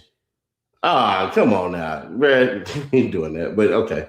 The license plate for the vehicle driving by the shooter was registered to Sean Griffin, who was allegedly an enforcer for Melvin Noble, a.k.a. Mo 3. So they're saying Mo 3 basically had this shit happen, a.k.a. he put his people up to it. About 2 years prior to this incident, Conway and Pate were in a fight at a club, but their issues disappeared. Pate unilaterally reignited the issues when Conway signed his large record deal. Pate began to bring up the old issues to get recognition. Okay. Conway told the detectives that if a suspect were arrested, he didn't want to prosecute the case. Keeping it silent, Yellow Beezy, that's exactly how you do it. So y'all see if Mo 3 homie would have turned Yellow Belly on him, Mo 3 could have possibly been in jail for a very long time for sending his homeboy to go shoot at Yellow Beezy. They say the car was registered to him. They didn't say he was driving, so they really. Boom. So here's the situation right here where Sean Jeetney came up, and he's going to go in detail on how there's no way Sean G could have told in that situation because he didn't say anything. Listen to him. I'm going to bring it back. It's important. So y'all see if Mo 3 homie would have turned Yellow Belly on him, Mo 3 could have possibly been in jail for a very long time for sending his homeboy to go shoot at Yellow Beezy. They say the car was registered to him. They didn't say he was driving, so they really ain't have nothing. More than likely, police pulled up on him. He ain't say nothing. That's the only thing that could have happened because you say any damn thing, then so be it. You don't say shit. Let the police try to figure it out. And it is what it is. It's not your job to help the investigation out. But number 2, pretty interesting. February 6, 2018, incident involving Devarius Moore, a.k.a. Trap Boy Freddy. Devarius Moore, a.k.a. Trap Boy Freddy, and 3 other men were exiting a party bus at a home located at 4906 Rain Avenue in Dallas when an unknown suspect drove up in a vehicle and shot and wounded them. The men didn't see who shot them and didn't want to prosecute regardless. There was speculation that Conway may have been somehow involved tangentially because Moore, a.k.a. Trap Boy Freddy, was behind the shooting, but no evidence was ever discovered supporting Conway's involvement in any capacity. How the hell did they get that info? See, if they're going off of hearsay, This case gonna be weak as hell. I'm just gonna be honest. If they're going off of hearsay, this case weak as hell. But they know somebody had to say something. And I'm gonna be honest, right? This is the reason why Trap Boy Freddy was being hauled off in the court. They want to find out about the shooting. They want to play this in front of the jury. They want to stack on top of stack on top of stack on top of stack on top of evidence to say, hey, he already basically killed Roy Lee or had something to do with it. His cousin, blah, blah, blah. Also, hey, he got shot at by Mo3's people, and Mo3 people shot at him because he said he didn't want to talk about none of this shit. Why wouldn't you want to tell us? Then you're saying, oh, there's another shooting. That's 3 strikes. But we're not done just yet. 2019 incident involving James Bubba Browning. James Bubba Browning was shot to death while walking into the Dixon Grocery Convenience Store at 3752 Dixon Avenue in Dallas. He actually wasn't walking. He was just chilling. Like, come on now. Surveillance video showed 2 shooters exit a van and shoot at Browning with rifles. Investigators learned that Browning had been arrested with Joseph Arnold and Deshaun Smith, who were persons of interest in the murder of Marlo Marshall. All had worked with Marshall. A witness. Okay, so this is important right here. March 19, 2019 incident involving James Bubba Browning. Right after Roy Lee died. It's another situation where they're going to try to tie Yellow Beasley to gun violence in the city or retaliation for him getting shooting. That's going to be the basis. I hear him saying it's going to be hearsay, but that's going to be the motive hiring somebody to take Mo3 out because they say Mo3 had hit us and 2 of them was eliminated. It looked like an ongoing beef, y'all. Listen.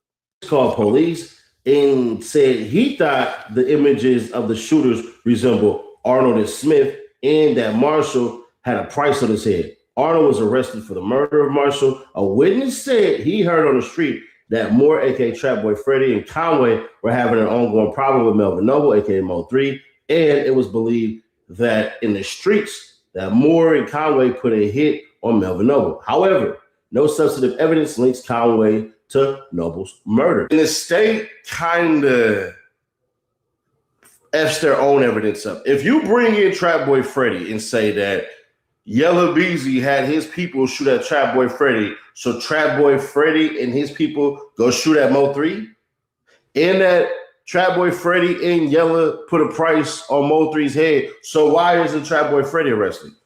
Why is he being called as a witness instead of being called to be prosecuted? The things that don't make sense and make your head spin. Continue on.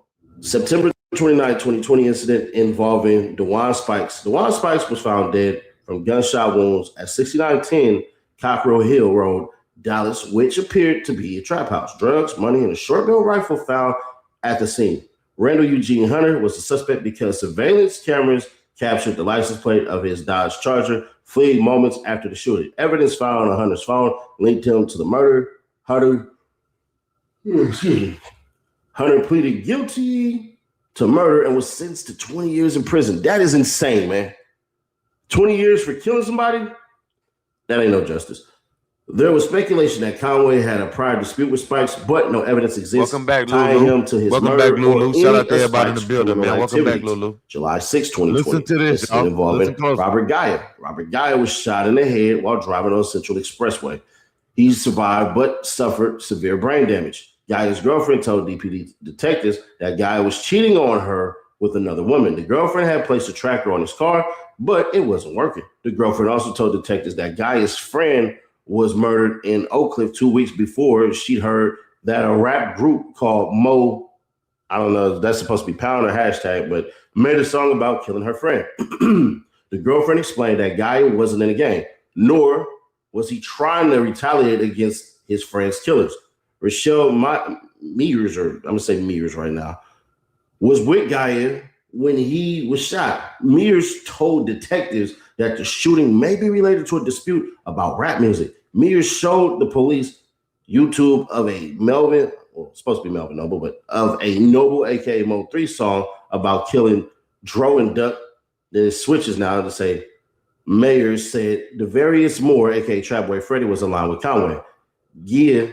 Gaia had made a rap song with Trap Boy Freddy, and Conway was shot, and Noble, aka Mo3, made a rap song about it. The detectives didn't believe Myers. DPD detectives, Howard told Richardson PD detectives that he didn't believe that Noble is a shooter, although he may claim responsibility for the shooters. There were, in fact, no suspects in the Dro and Duck murders. Then we'll leave it with this one. September 7, 2020, incident involving Devarius Moore, aka Trapboy Freddy. Devarius Moore, aka Trapboy Freddy, was at a gas station filling up air when he was shot in the leg by someone driving in a vehicle. He doesn't know who shot him. He didn't provide information about the suspect vehicle. Moore didn't want to report the incident. Yeah, he was in a hospital, so they're going to pull up on him. 3 days later, on September 10, 2020, when Richardson PD detective heard about Moore being shot in L.A., he called DPD detective Howard and told him that Trapboy Freddy and his associates have so many enemies that no one's aware of who is shooting at whom. That's some insane shit to say. We'll end it right here. This gangster rap stuff, y'all let me know in the comments if y'all want me to put this on the Reloaded channel. So the state is trying to basically paint Yella Beezy as a person who put hits on people, who get people shot, who's been shot at by people on Mo3 side. So it would make sense that gradually, if he was feuding with Roy Lee, that he himself would go ahead and put a bag on Mo3's head because he already got Roy Lee out the way, allegedly. I'm not saying this shit. That's what the paperwork is alluding to. I will say this, though. The state is playing a very dirty game. And I get why you would want to delay a lot of these. I get why you would want to delay a lot of these. I get why you would want to delay this case in particular and fight it out with emotions, because ain't nothing like you finding out some stuff you should have found out a long time ago without crossing your T's and dotting your I's, and you got to sit in front of the judge and try to explain it when it's time for you to go to trial. So I get people saying, yo, this trial is taking way too dang long and we should already been did this and been did that. And you're not wrong if you're one of those people who are saying it. But at the same dang time, they've been sitting on their hands, meaning the freaking DA's office. But the fact that there's no speedy trial that I can recall says a lot that needs to be said, because they can take their time with this shit. And that's exactly what they're doing. They're not in a rush to hurry up and get somebody a life sentence if their case isn't strong enough. This evidence right here does not sway me to say that the prosecution is going to make the case. If anything, what it shows is DPD is lazy as hell. Y'all had evidence to arrest people before it got so damn bad. Y'all didn't care, more than likely because y'all got gang units, y'all got special detectives, y'all got regular detectives, y'all got constables, y'all got rangers, y'all got PDs, y'all got highway PDs. So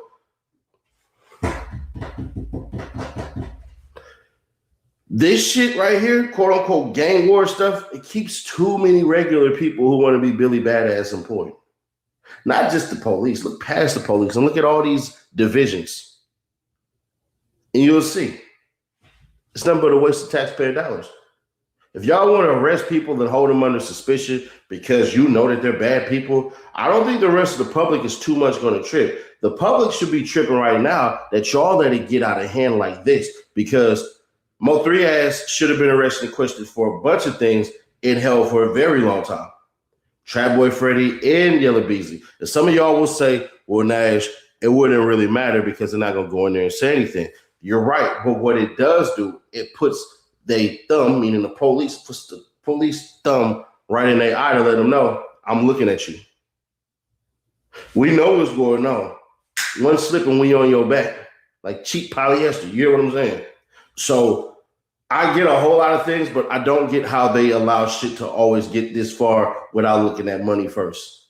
And this is the part where people kind of piss me off with certain things, because they want, meaning police push propaganda just like everybody else pushes propaganda. You don't think that police officers don't know what that budget is next year? You don't think they don't know whose butt to kiss as far as trying to get overtime while they go chill at home and do nothing while on the clock, waiting for a call?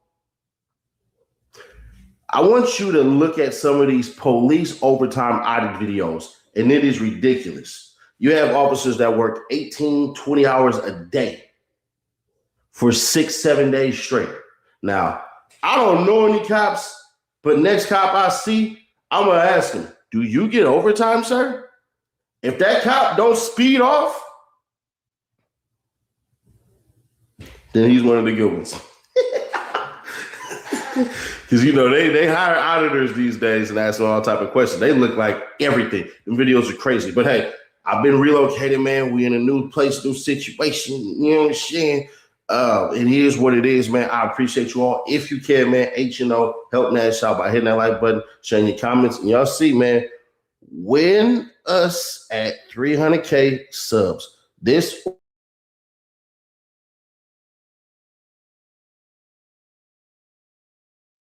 Damn right. So the point is, a lot of people ran a narrative like Sean G had says. I'm setting that's the only one that proved he didn't, because his name may get put up in none of them situations with Yellow Beezy. Also, he brought out some shit on there about Trap getting shot in the leg, pumping air and shit in the tire. I really didn't see that, but I think Book touched on that too.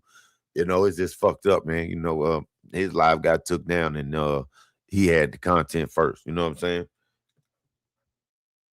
So it be shit like that. You know what I'm saying? It been like shit. I hope Mo3 get justice too. You know what I'm saying? Hold on. See something real quick.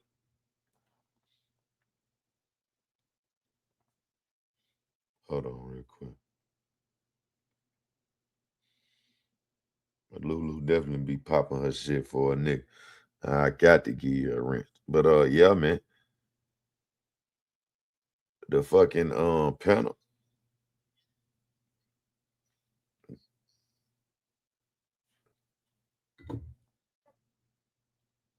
Yeah, share the video, man. Share the video, hit the like button, man. Y'all know what it is, man. Y'all know what it is, man. The panel open, man, if somebody want to come up here. But yeah, man, like I went live earlier for nothing, you know what I'm saying? You know what I mean? It's the same shit, man, when it come down to the sector, man. Everybody act like they promo 3 sector. Everybody act like they from the hood. They know about the streets or the prison system. But then they get on here and judge motherfuckers off of street shit. I don't get that shit. They try to clown motherfuckers or police niggas on some street shit. Just like I'm over there in the binary shit. Here comes ZX talking about, oh, I got his probation information. Man, what crime have I committed, stupid ass old nigga? You basically harassing me at this point, bitch ass nigga, about running around here passing out probation information. That's some police ass shit. I just don't understand that. Also, I was able to catch Remix over in the beef sector, still getting this shit off on brief. Everybody saying he doing it out of some type of hate for the girl, but I feel like he did it because she tried to play him. You know what I mean? I feel like he did it because she was goddamn, lying like he had proof. I heard him say he had proof of her talking shit about her own people. So that's gonna be interesting tomorrow because he's supposed to be dropping that shit real soon. You know what I mean? Straight up. Ratchet Struck book then went live like he dropped information first. That shit sad. I swear to God, bro. I watched it, bro. Dropped the shit, my nigga, and went live like he just said, oh, I got breaking news in the Mo3 case. That's corny. That's corny. You know what I'm saying? Salute, Vengeance and Hills. Thank you for real. Thank you for them cheers. I see you over there. Yeah, we definitely in here late night live. You know what it is. You know what it is. You know what it is. You know what I'm saying? Thank you so much, Vengeance and Hills. For real. Coming up in there out there, getting Nate. You know what I'm saying? Salute to you. We ain't on nothing. You know what I'm saying? Everybody probably sleep. I don't know who live right now. I know when I was over here earlier, Reed was live, but probably somebody else live right now. Y'all can let me know if it's something else trending. That way I can tap in and see what's going on. Anything y'all want to tell me in the chat? I'm in the chat, man. Let me know, man. Y'all let me know. I'm paying attention in the chat, man. I'm in the chat, man. We in here for a minute. Shout out to everybody.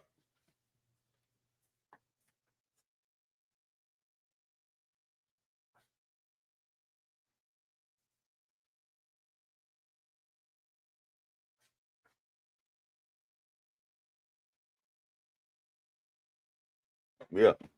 Let me know.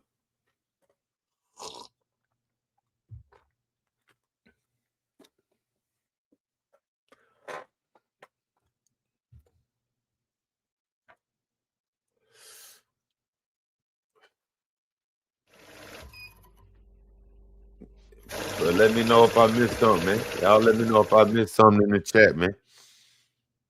Chop it up. Chop it up with me, man. Yeah, because I heard here say, like Shaquem, I was weak. Yeah, that shit was funny as hell, man.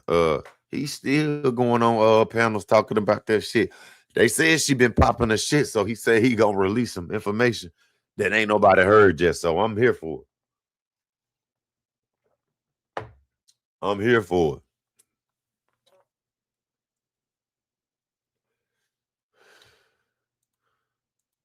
You know?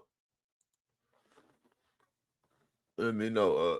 That's why them cops said they're sick of Rat Boy. Yeah, he come up with something every single day. Every single day.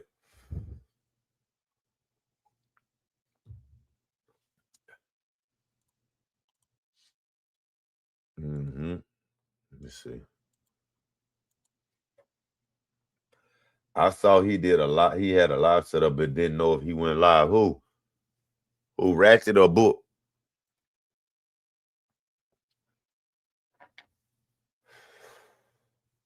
Let me know. He said a lot earlier that girl need to be quiet. Who though? Who?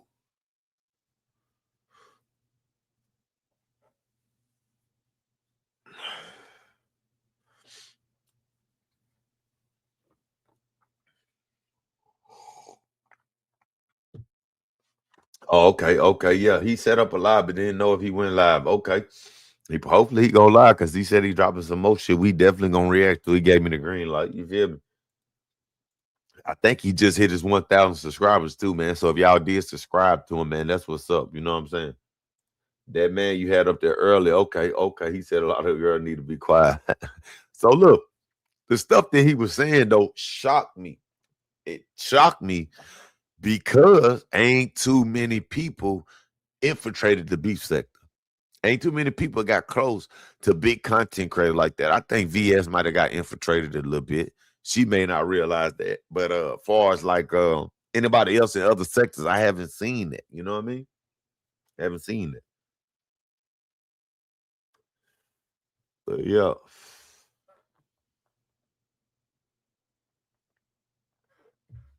That man had me weak and also sounded a little butthurt to me. A couple people saying he sound like that, but he said he got an old lady and it wasn't like that. He said when he was expecting her to goddamn, fall back, she lashed on to him even harder. You know what I'm saying? She was over there saying some more shit. Okay, so to him then. That's what's up, E baby. It's remix Revenge. If somebody could drop it, I think Let's Be Clear dropped it earlier. But yeah, man. Gravedigger said he feel like Gravedigger said he feel like the case could be beat because of all the misinformation. That's a fact, my nigga. You know what I'm saying? Misinformation, inconsistencies, and believe it or not, that's how people beat cases because of inconsistencies. I beat my case just like that because it was shit in there that didn't match. It was dates that didn't match. It was identifications that didn't match. So it's easy to beat that shit like that. You know what I'm saying? That's a fact. I bet he did, though. I bet he did. More than likely, he probably did. You know what I'm saying? Straight up. Dang, you still alive? Well, this is the second live, Miss Niecy. This is the second live that I did. Thank you for dropping down, Miss Niecy 5425. You know what I'm saying? We ain't talking about nothing right now. What's going on with the beef sector? What's trending in your sector or wherever you just came from? Talk to me about it, man. Who live actually got some content so we have some commentary to get to? Because I ain't seen shit but them niggas over there moving the goalpost. You know what I'm saying? I ain't seen nothing but niggas over there caping for a white boy.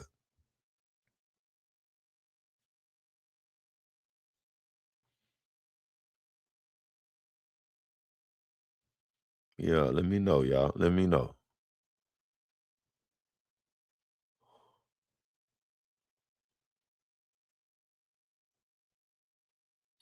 Mm-hmm. But yeah, man, we ain't on nothing, man. I had ended my live earlier to go to Captain's. he ended up ending his live. They said he had some shit going on. You know what I'm saying?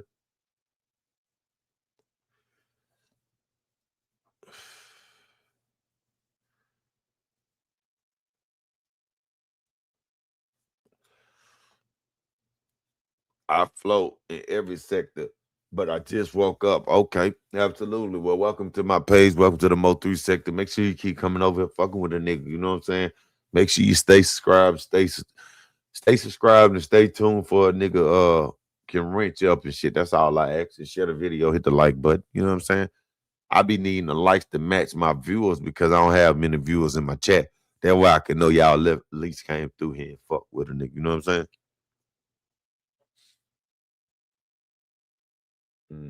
DG, did you see how they said Yellow shot up Trap Van when the world knows what happened? Trap even confirmed who did it.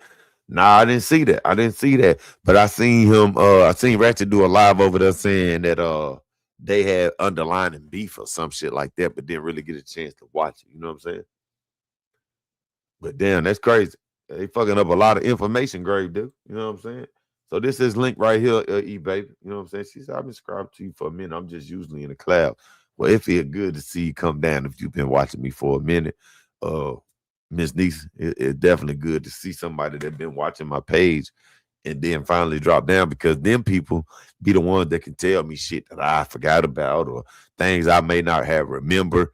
And you know, if you've been watching me, I have a lot of antics and I do a lot of things on here that may be for shock value and shit like that. But for the most part, I just be trying to create content and entertain y'all. You know what I'm saying? That's a fact.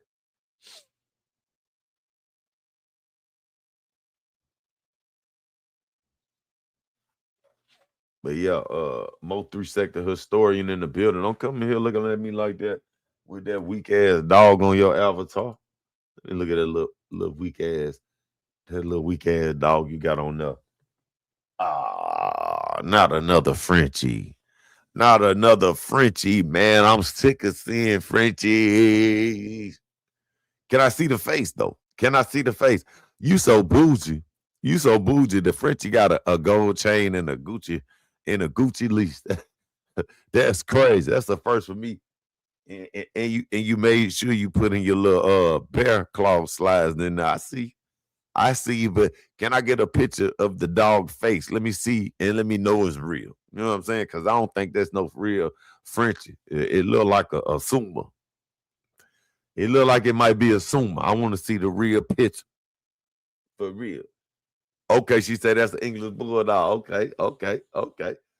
The paperwork says Yellow had Trap Sprinter van shot up. That's crazy.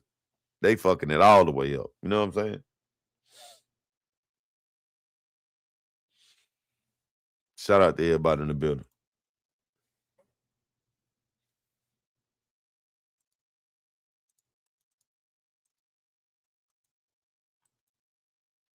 Make sure you let me know. Make sure you let me know. Let me know. You know what I'm saying? Let me see it so I know it's real. Said she got her English Bulldog. I love the motherfucking Bulldog. I like Frenchies and shit, but I just started falling for these fluffies. They got these fluffy Frenchies that I really like. You know what I'm saying? The motherfuckers just look different. You know what I mean? I'm gonna pull up a picture of them real quick while you over there getting your picture of your dog, Mo3 sector story. Hold on.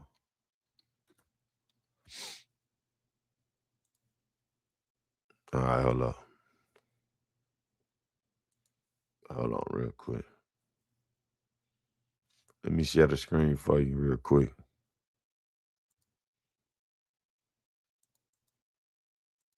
Hold on. Hold on real quick. These are the fluffies right here, let's be clear. If y'all can see them, let me blow them up. These some nice ass dogs right here, though.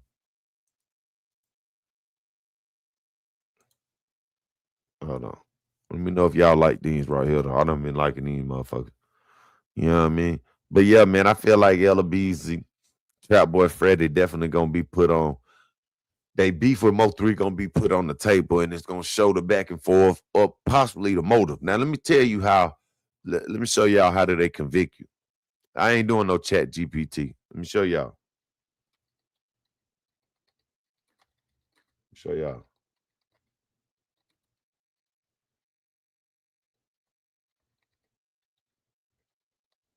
All right, let's get it. Okay. Hold on. All right, so let's get it. So you see these dogs right here. Let me show y'all this. Hold on.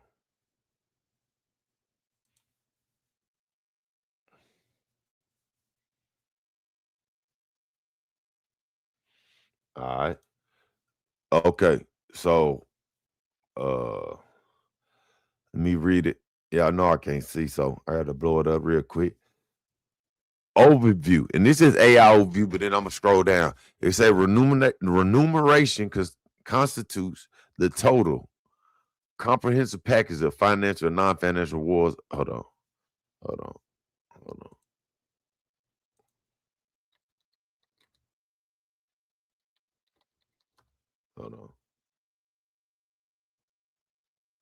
All right.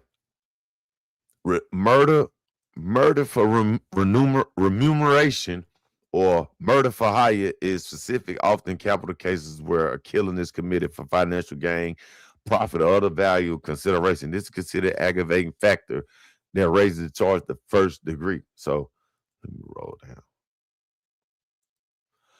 Agreement or promise. Promising that nigga Keywan White he gonna get a record deal. Promising he'll be a part of GRC. Promising him he gonna get some money. That's a factor. These are the factors, core elements of the offense. Now listen, it also says pecuniary value. The payment does not have to be cash. It can be anything invaluable, including insurance proceeds, retirement benefits, or inheritance. They got to also prove intent. Both party hiring contractor and the party killing hitman can be held liable. Let me show y'all why this is very important right here. Both the party hiring, Yellow Beezy, and the party killing, Keywan White, can be held accountable. Or Devin Brown. We know Devin Brown was the shooter. I mean, Keywan White was the shooter, right? But Yellow Beezy is supposed to be the nigga that paid it. The reason why it looked like that, because they could put them boys in the same place in videos, in pictures, those terabytes of videos, they got it. You know what I'm saying? The intent to kill men's real. The perpetrator must have specific intent to cause death for the purpose of receiving compensation. So it's a hit in the streets. Everybody know that. We just seen the paperwork where they said, Roy Lee said it was money on Mo3 head. Mo3 made songs about it. There are the factors right there. It's hearsay, but if they got text messages or possibly a video where niggas is talking about money on a nigga head, they're going to use that. Factors and circumstances. Check it out. Hold on. Capital murder classification. Many jurisdictions, including Texas, classify this as a capital murder, which can result in life without parole or death penalty. Contractor liability. Yellow Beezy, basically. The person who hires another to commit is equally guilty, even if they did not personally commit the act. Premeditation. Because this involves planning and a contract, it inherently implies a high degree of premeditation. Why? They saying that, y'all, because they planned it after Yellow Beezy got shot. That's why they want to use that evidence in the case. You feel me? Here's the aggravating factors. This is how people get picked up off of factors. In capital trials, this is often listed as the statutory aggravating factor that allows for death penalty, right? Federal versus state, both laws and federal law prohibit murder for hire. So it could be federal or on a regular scale. So let me go back up here. Let's see something. Not no fucking AI though. Hold on. Hold on.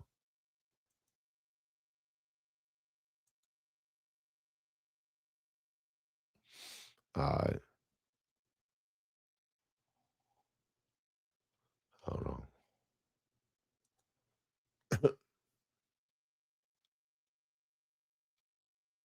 Hold on.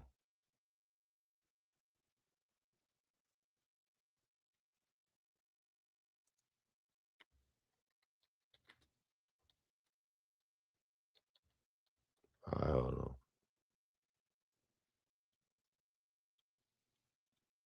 Hold on.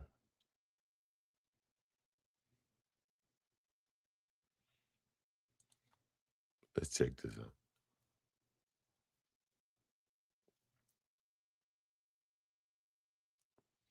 Hold on. Let's get to it. Let's check this video out. See what they talking about.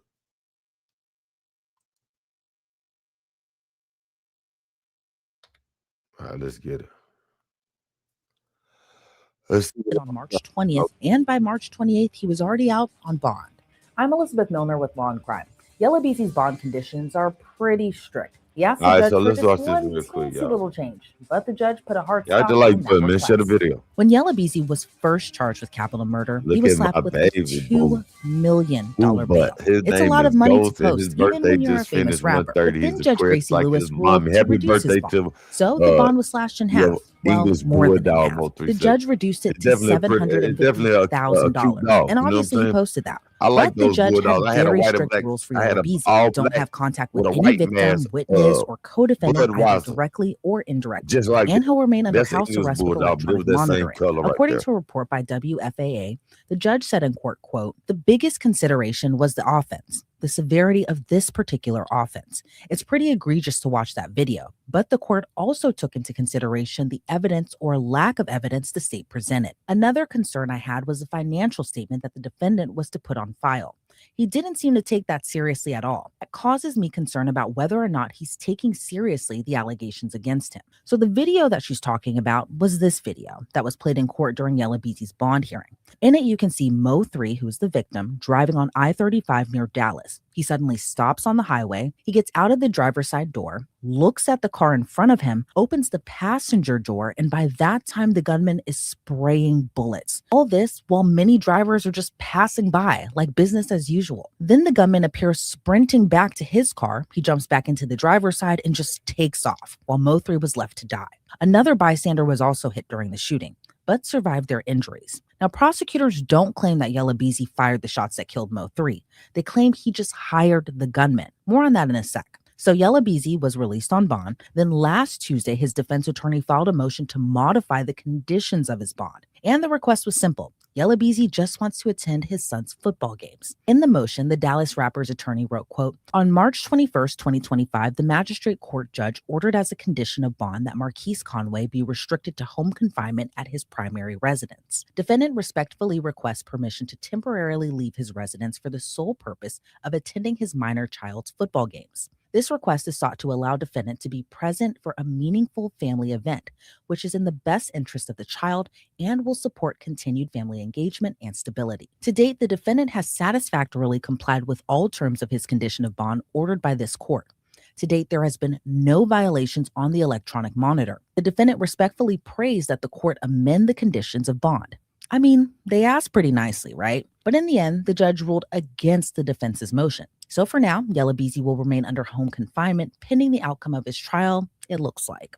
But who knows when that'll be because no trial has been put on the calendar yet. But Marquise Conway, aka Yellow BZ, has kept busy. He made his return to social media on April 13th to promote his new song, In My Head. He took a gospel approach for this track with lines like, "Silence the noise in my mind. I've been dealing with a lot of hating on me. I've been waiting for a minute. They want to take it from me." In the video, his hair even appeared to be braided in the form of a cross.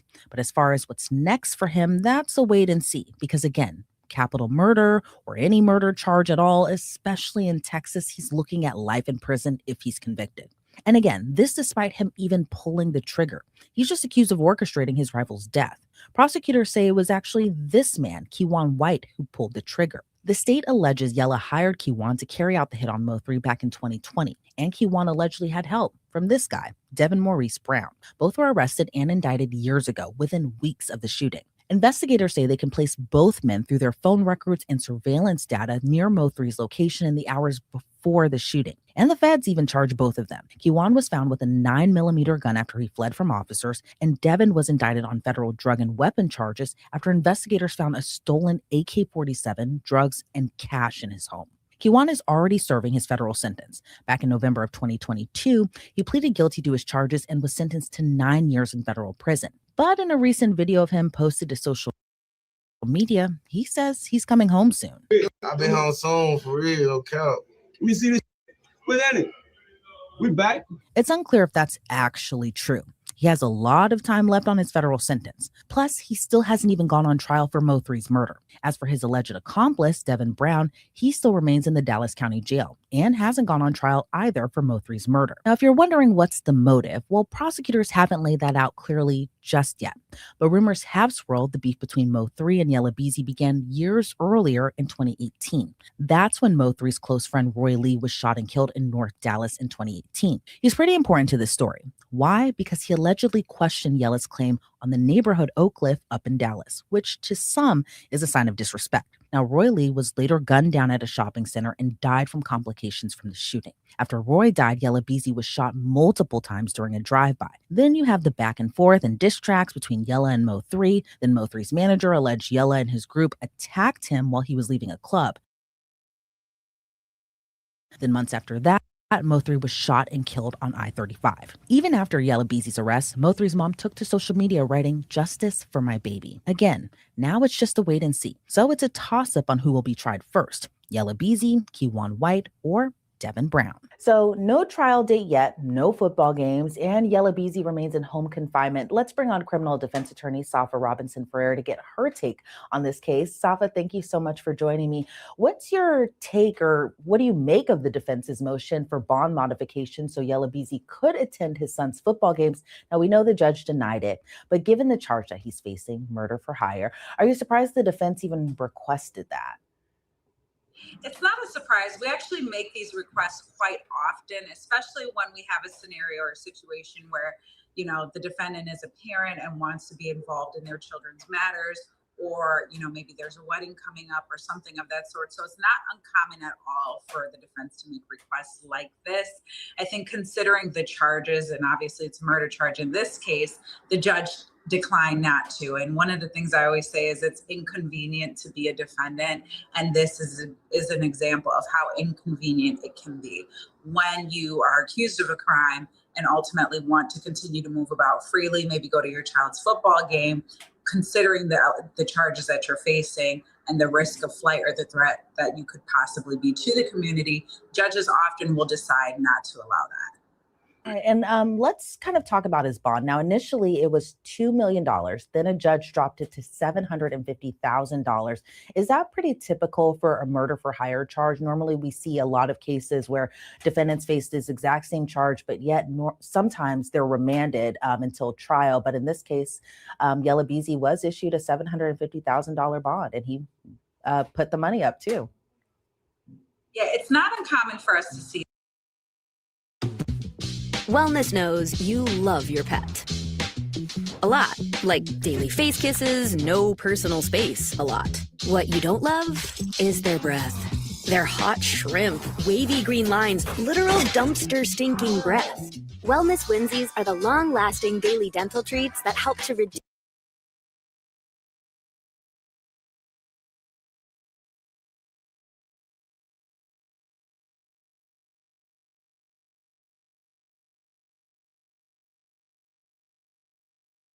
see this, and it really depends on the judge that the case is in front of, how conservative the judge may be or how liberal the judge may be. That's one thing to consider. Not only that, but when it comes to bail, and specifically with murder charges, oftentimes judges will opt to hold the individual no bail, no release, which means that the person is going to be detained until they have their trial date. The other option that judges often take in murder cases is they set a significantly high bail. Bail is supposed to be there to ensure the defendant's return to court, but in my opinion and in my experience, we see judges setting this high bail because the likelihood of somebody being able to post that amount is very unlikely. And so that will ultimately keep them in custody until their trial date as well. But Mr. Beasy has the means to do it and ultimately did bond out. In your opinion, do you think prosecutors have enough to convict Yella Beezy for allegedly hiring Keywan White to kill Mo3 back in 2020? It's going to depend on how the evidence unfolds at trial. You know, there are certainly key pieces of evidence that the prosecution is in possession of, including video footage, and I would assume possibly some communication or correspondence between the two. And so it's going to depend on if the prosecution can get those in and if they can meet their high burden of proof, which is guilt beyond a reasonable doubt. Also, what could possibly come into question is if Mr. White ultimately were to cooperate and testify against Mr. Beasy. That will be one question that we will wait to find out and see as trial begins to loom in this case. So that's going to depend. They have a significantly high burden of proof in this case. I don't know how clear cut the evidence is. I know there's video footage that shows what appears to be Mr. White or could possibly be Mr. White murdering this individual on the highway in Texas. That will certainly be a key piece of evidence at trial. And whatever causal link the prosecution will be able to show connecting Mr. Beasy to Mr. White will certainly come into evidence if they can lay the proper foundation to do that. So say, for example, if it were to be text correspondence or something of that sort, having the appropriate persons testify so that that information can come in. If the prosecution can get it in, I think there's a possibility that we'll see a conviction in this case. And if not, then there's definitely going to be a not guilty verdict that comes back. And Mo3 was murdered nearly 5 years ago now, but Yella Beezy wasn't arrested until last month. Why do you think his arrest came so late when the alleged shooter and his accomplice were arrested weeks after the shooting? So again, this was back in 2020, yet Yella Beezy wasn't arrested or even indicted until just last month. Yeah, I've noticed over time with cases like this, especially murder for hire cases, over time people talk. So while this case at its inception 5 years ago resulted in the arrest of Mr. White and another individual, that Mr. White, I believe, has already been sentenced, federally speaking, in connection with this case or possibly another case. But there is another co-defendant to Mr. White who is still awaiting sentence. That could be the possible reason. Maybe he had shared some information that implicated Mr. Beasy. That could be a possibility, not to say that it did happen. Or other information, just people corresponding throughout the years, maybe an admission. I don't know if Mr. Beasy, maybe said in a song, implicated his own self in a song, and prosecutors got a hold of that and maybe are trying to use that in his case. So it could be a number of reasons, but I always say over time with homicide cases like this, people talk. And as a result of that, it amps up investigators and they continue forward with these investigations. Yeah, and I think what's always sad when we're dealing with these cases, especially involving rappers, especially involving people who came up, they were almost to the top of what could have been like a long-lasting career, then something like this happens. And I think it's always so sad because in this particular case, from the reports I've been reading, from some of the research I've been doing, it seems like beforehand, Yella Beezy and the victim, Mo3, were friends. They were cool. Then something happened. One of Mo3's friends was shot. They blamed Yella Beezy. Then Yella Beezy was shot at. They blamed Mo3. And it just seems like this back and forth until it all culminated into Mo3's murder on an interstate on I-35 in Dallas, Texas, back in 2020. But in terms of just the escalation and also just the nature of the offense at hand here, what are your thoughts overall, especially on the brutality level when, obviously, when people deal with conflict, the first thing sometimes in other people's minds is not to grab a gun, not to kill somebody, but obviously that's not necessarily street code. But in terms of just this escalation from two rappers who started off cool, what are your thoughts overall of how we're even here in the first place?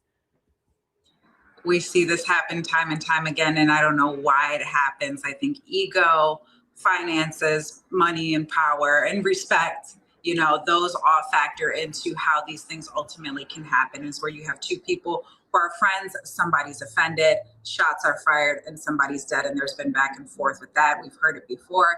For example, in the Little Dirk case, there's an allegation of something similar in nature, where there's an allegation that somebody was ultimately disrespected, there was a death, and now there's this back and forth between two groups of people, which is really unfortunate because nobody ever wins in those cases. One life is lost, to death, and the other life is lost to the criminal justice system. And these individuals, these artists, they go on to have great families, great success, and they're cut short because of prior decisions or alleged prior decisions. So it's very unfortunate. Yeah, and it's truly just like a Shakespearean tragedy, it kind of feels like. And the alleged shooter, Keijuan White, he's already serving time in federal prison, like we had mentioned, for the gun charges. But then he got on live and he said that he's coming home soon. Do you think that he's embellishing for those who were just viewing that live that day? Or do you think it's possible that the case might be falling apart? With respect to Mr. White, he certainly could be embellishing. He's already serving a federal sentence at this point in time. He's got a date for release. I don't know what that is as of right now. Could it be soon? Sure. But oftentimes what happens is, people are sentenced and then, they want to exercise within right their appellate challenges. And so maybe if he's challenged his case at the appellate level, and there may be some issue with how the case proceeded before his plea or sentence, he could be challenging that, which could result in him coming home early. A lot of times I've seen people just simply, in good faith or in good hope, I should say, say to people, I'm coming home soon, I'll be home soon, just to kind of keep that manifestation in mind that they may actually be home soon when they really may not. So it's going to depend. Yeah, because even 9 years from 2022, that means he still has 6 years to serve, technically. Doing quick math, that's what, 2031, if I'm correct, when his earliest release date could actually be. And again, these are federal charges, and the feds make you stay until your time is done.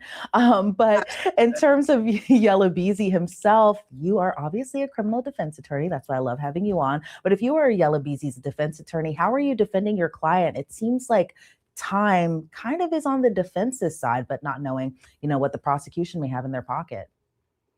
Absolutely. Time is most definitely on the defensive side. Every time and any time a case is held out this far, it's usually better for the defense. There's a number of reasons. People are more likely to forget things as cases progress throughout the years. I hate to say it this way, but witnesses die or become incapacitated, maybe even police witnesses or other witnesses that would be necessary for the prosecution to use to prosecute the case. Also, again, and this is going to be the crux of the importance of this case, is how is the prosecution going to make that causal connection between Mr. Beezy and Mr. White? How can they do it? Is it through text messages? Who are they going to move these text messages in through what witness, if they exist? Or is there some sort of jailhouse snitch that is going to be cooperating and had more information to provide law enforcement? And so, that's going to factor into, and say, for example, if we do have some sort of jailhouse snitch or something like that, then what promise did this person receive in exchange for providing the information that they did? So it's going to go to their credibility as well. So there's a lot of things that are going to factor in. I think the process, as long as the defense, they crack at, they can't make any connection. They can't prove the case. Mr. Beezy knows a ton of people. He's got a ton of people in his entourage. He doesn't direct anybody. He's just responsible for his own self and his own music. Whatever somebody else may have done was on them. And if they can't make that link, then the jury's got to come back not guilty on this. Yeah, and it'll be interesting to see how this all kind of plays out in court once we do get a trial date, whenever that may be. But again, for now, Yella Beezy remains at home on home confinement, and unfortunately for him, can't go to his son's football games either. Safa, thank you so much for your time and your insight into this case. Before we So that's basically much, the reason he in there, but that ain't the reason why the factors or the elements of remuneration what I was looking for. But it definitely still was a good video. You know what I mean? Yella Beezy could get off. You heard what she said. Gravedigger even said that, and Gravedigger know the system like I know the system. You have to find a motherfucker guilty beyond reasonable doubt. You have to have enough evidence, and it can't be just some videos on YouTube. It can't be just no camera footage, or past beef. They got to have something solid. Now, why they got him and why they tried to hold him, it's something for us to wait till the trial date. You know what I'm saying? So, Dirk is cooked, and he should be. Okay, Dirk in there. Salute Panda. Dirk in there. Dirk has never been a shooter. Lamron would tell you that. Okay. I always thought Dirk was like that from back in the little JoJo Mr. days. You know what I'm saying? King Von Ass still running lives from the grave. Oh, big old block. 3-goal and experience in them situations got him killed that day. You could tell by the video he was used to winning shootouts. Let's go. Let's go. Let's go. He ready to get down and dirty with them boys. So I want to watch this next content. Y'all don't go nowhere. Let's get into this video right here, man. So let me see. It's a 2-hour live. And I ain't gonna play the shorts. It's Kevin Gates and Shannon Sharp, y'all. Don't go nowhere. This shit happened 2 days ago. It's definitely trending. I fuck with Gates like I fuck with Mo 3. So let's listen to this shit. Because I'm going to tell y'all why I'm playing this in a second. Hold on. Listen to this. Listen to this, y'all. This shit real. This some real shit right here. Hit the like button, man. This Kevin Gates, Shannon Sharp speaking on trauma, marriage, and his divorce with Drika and Brittany Renner. Listen to this shit. Don't go nowhere. I know we just pivoted in some quick, but I want to show y'all there's some new shit right here.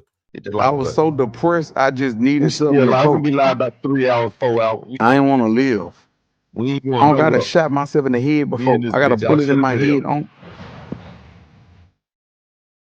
Y'all the lights there.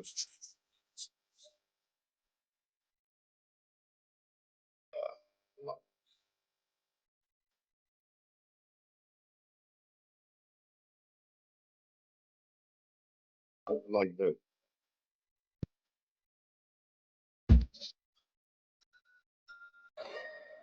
Hello, welcome to another episode of Club Shay Shay. I am your host, Shannon Sharp. I'm also the proprietor of Club Shay Shay. Stopping by for conversation and a drink today. He's one of one. He's one of the most authentic, prolific, and transparent voices in the game. He's one of the internet's most favorite personalities, a staple in the entertainment world and consistent presence in hip hop. He's a Grammy-nominated rapper, Billboard Hot 100 artist, multi-platinum songwriter, a charismatic musician, cinematic storyteller, and a candid MC. Successful businessman, motivational figure, and a fan favorite. Here he is, the Louisiana legend, Kevin Gates. I did you right? I leave out anything? What I meant? You did me more than right. And I just want to say one thing. I really appreciate you, but I got to say this. What's that? All praise, honor, and glory be to the Most High God. I appreciate that. I'm a natural born fuck up on. Like, I'm a perfect imperfection. I can't tie my shoes right without God. So I just got to say that too. Well, I appreciate that. You know what? I've seen a lot of times that let's go ahead. You know what? You asked me what this was. What is it? This is my cognac. It's called Chez by Le Portier. It's a VSOP. In order for it to be a cognac, it has to originate 2 years in that region, which is cognac. It's a VSOP, very special old pale.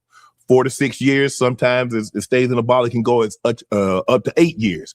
So I know you drink cognac, but I want to know, give me your honest opinion right here on camera. I don't. You don't drink? Mm-mm. Well, I drink. Well, I do now. But you got water down there by your chair. If you want water or anything like that, we have water. Thank you, Papa. Kev, I see a lot of your interviews that there have been some, not all, but some, you like to start with a prayer. You want to lead us in a word? Yeah, I will. Okay. أعوذ بالله من الشيطان الرجيم بسم الله الرحمن الرحيم الحمد لله رب العالمين الرحمن الرحيم مالك يوم الدين إياك نعبد وإياك نستعين اهدنا الصراط المستقيم صراط الذين أنعمت عليهم غير المغضوب عليهم ولا الضالين آمين. Almighty God, creator and maker of the heavens and earth, thank you for all the wonderful blessings in which you bestowed upon us in this life and in the hereafter. As you forgive us for all our sins, we forgive those who sin against us. We seek refuge with you, for there's no refuge from you but to you. Thank you for clothing us without the use of ourselves and feeding us without the use of ourselves. That anything that It said today that brings upliftment to people come from you and you alone, and let anything that is considered to be, I guess, Thank you for offensive, listening, Maccash. Salute. let to it be you. from me and the Salute. shaitan. I mean, Fuck with you the long way. Salute. Thank you. Appreciate that. Wow. So the first was in Arabic. yeah. So when did you learn to speak Arabic? This shit good, Mo 3 seconds. I don't know. I just kind of like been hearing it all my life. Really? Yeah. Wow. Born in New Orleans, but you was raised in Baton Rouge. Yes, sir. Take us back to your childhood. Do you have any favorite childhood memories?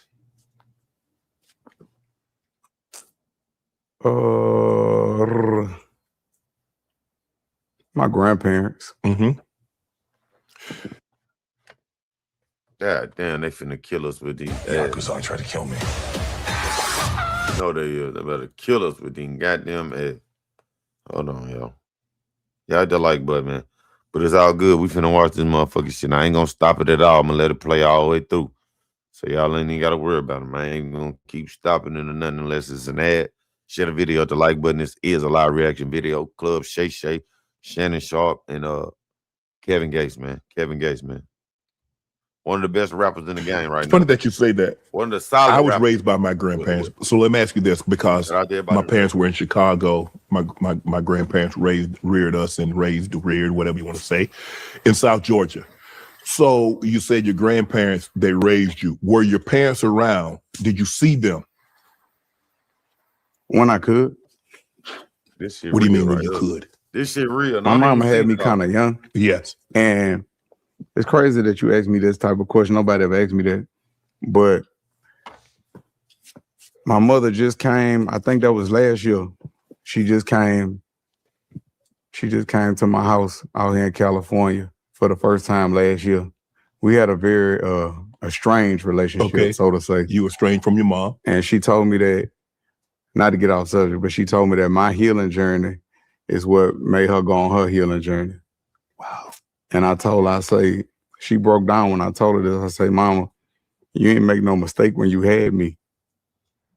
I say, you ain't make no mistake when you had me. I say, if you think about it, you gave birth to a living legend. And she broke down. Interesting that you said Not to that. get out, I hope No, I answered your question. You though. did.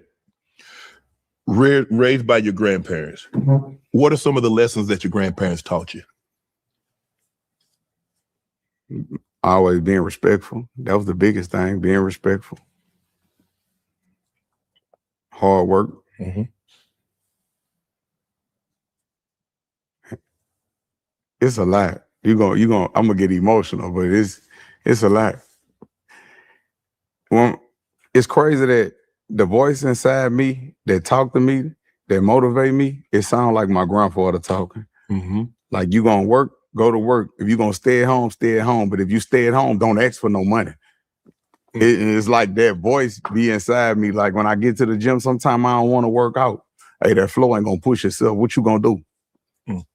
You gonna get it done or you gonna stay at all day? Like, it just like it's when he died, it's like his spirit, like, or energy or whatever just went inside me. Wow. You mentioned that it was very, very hard. I was raised, me and my brother and sister was raised by grandparents, but I got an opportunity to experience my grandmother for 43 years. I had my grandfather for about 8. Shout out to grandma. And it was very difficult. And people always ask you, well, Shannon, how did you get over you losing your grandmother? I said, you don't get over it. You just get better at dealing with it as time passes. As your grandmother, how old were you when your grandmother passed? I forgot. It was emotional for me. I was about to go on stage. I was in I had went back to Baton Rouge to do a concert. Okay. And they called me. They said, they say your grandmother just died.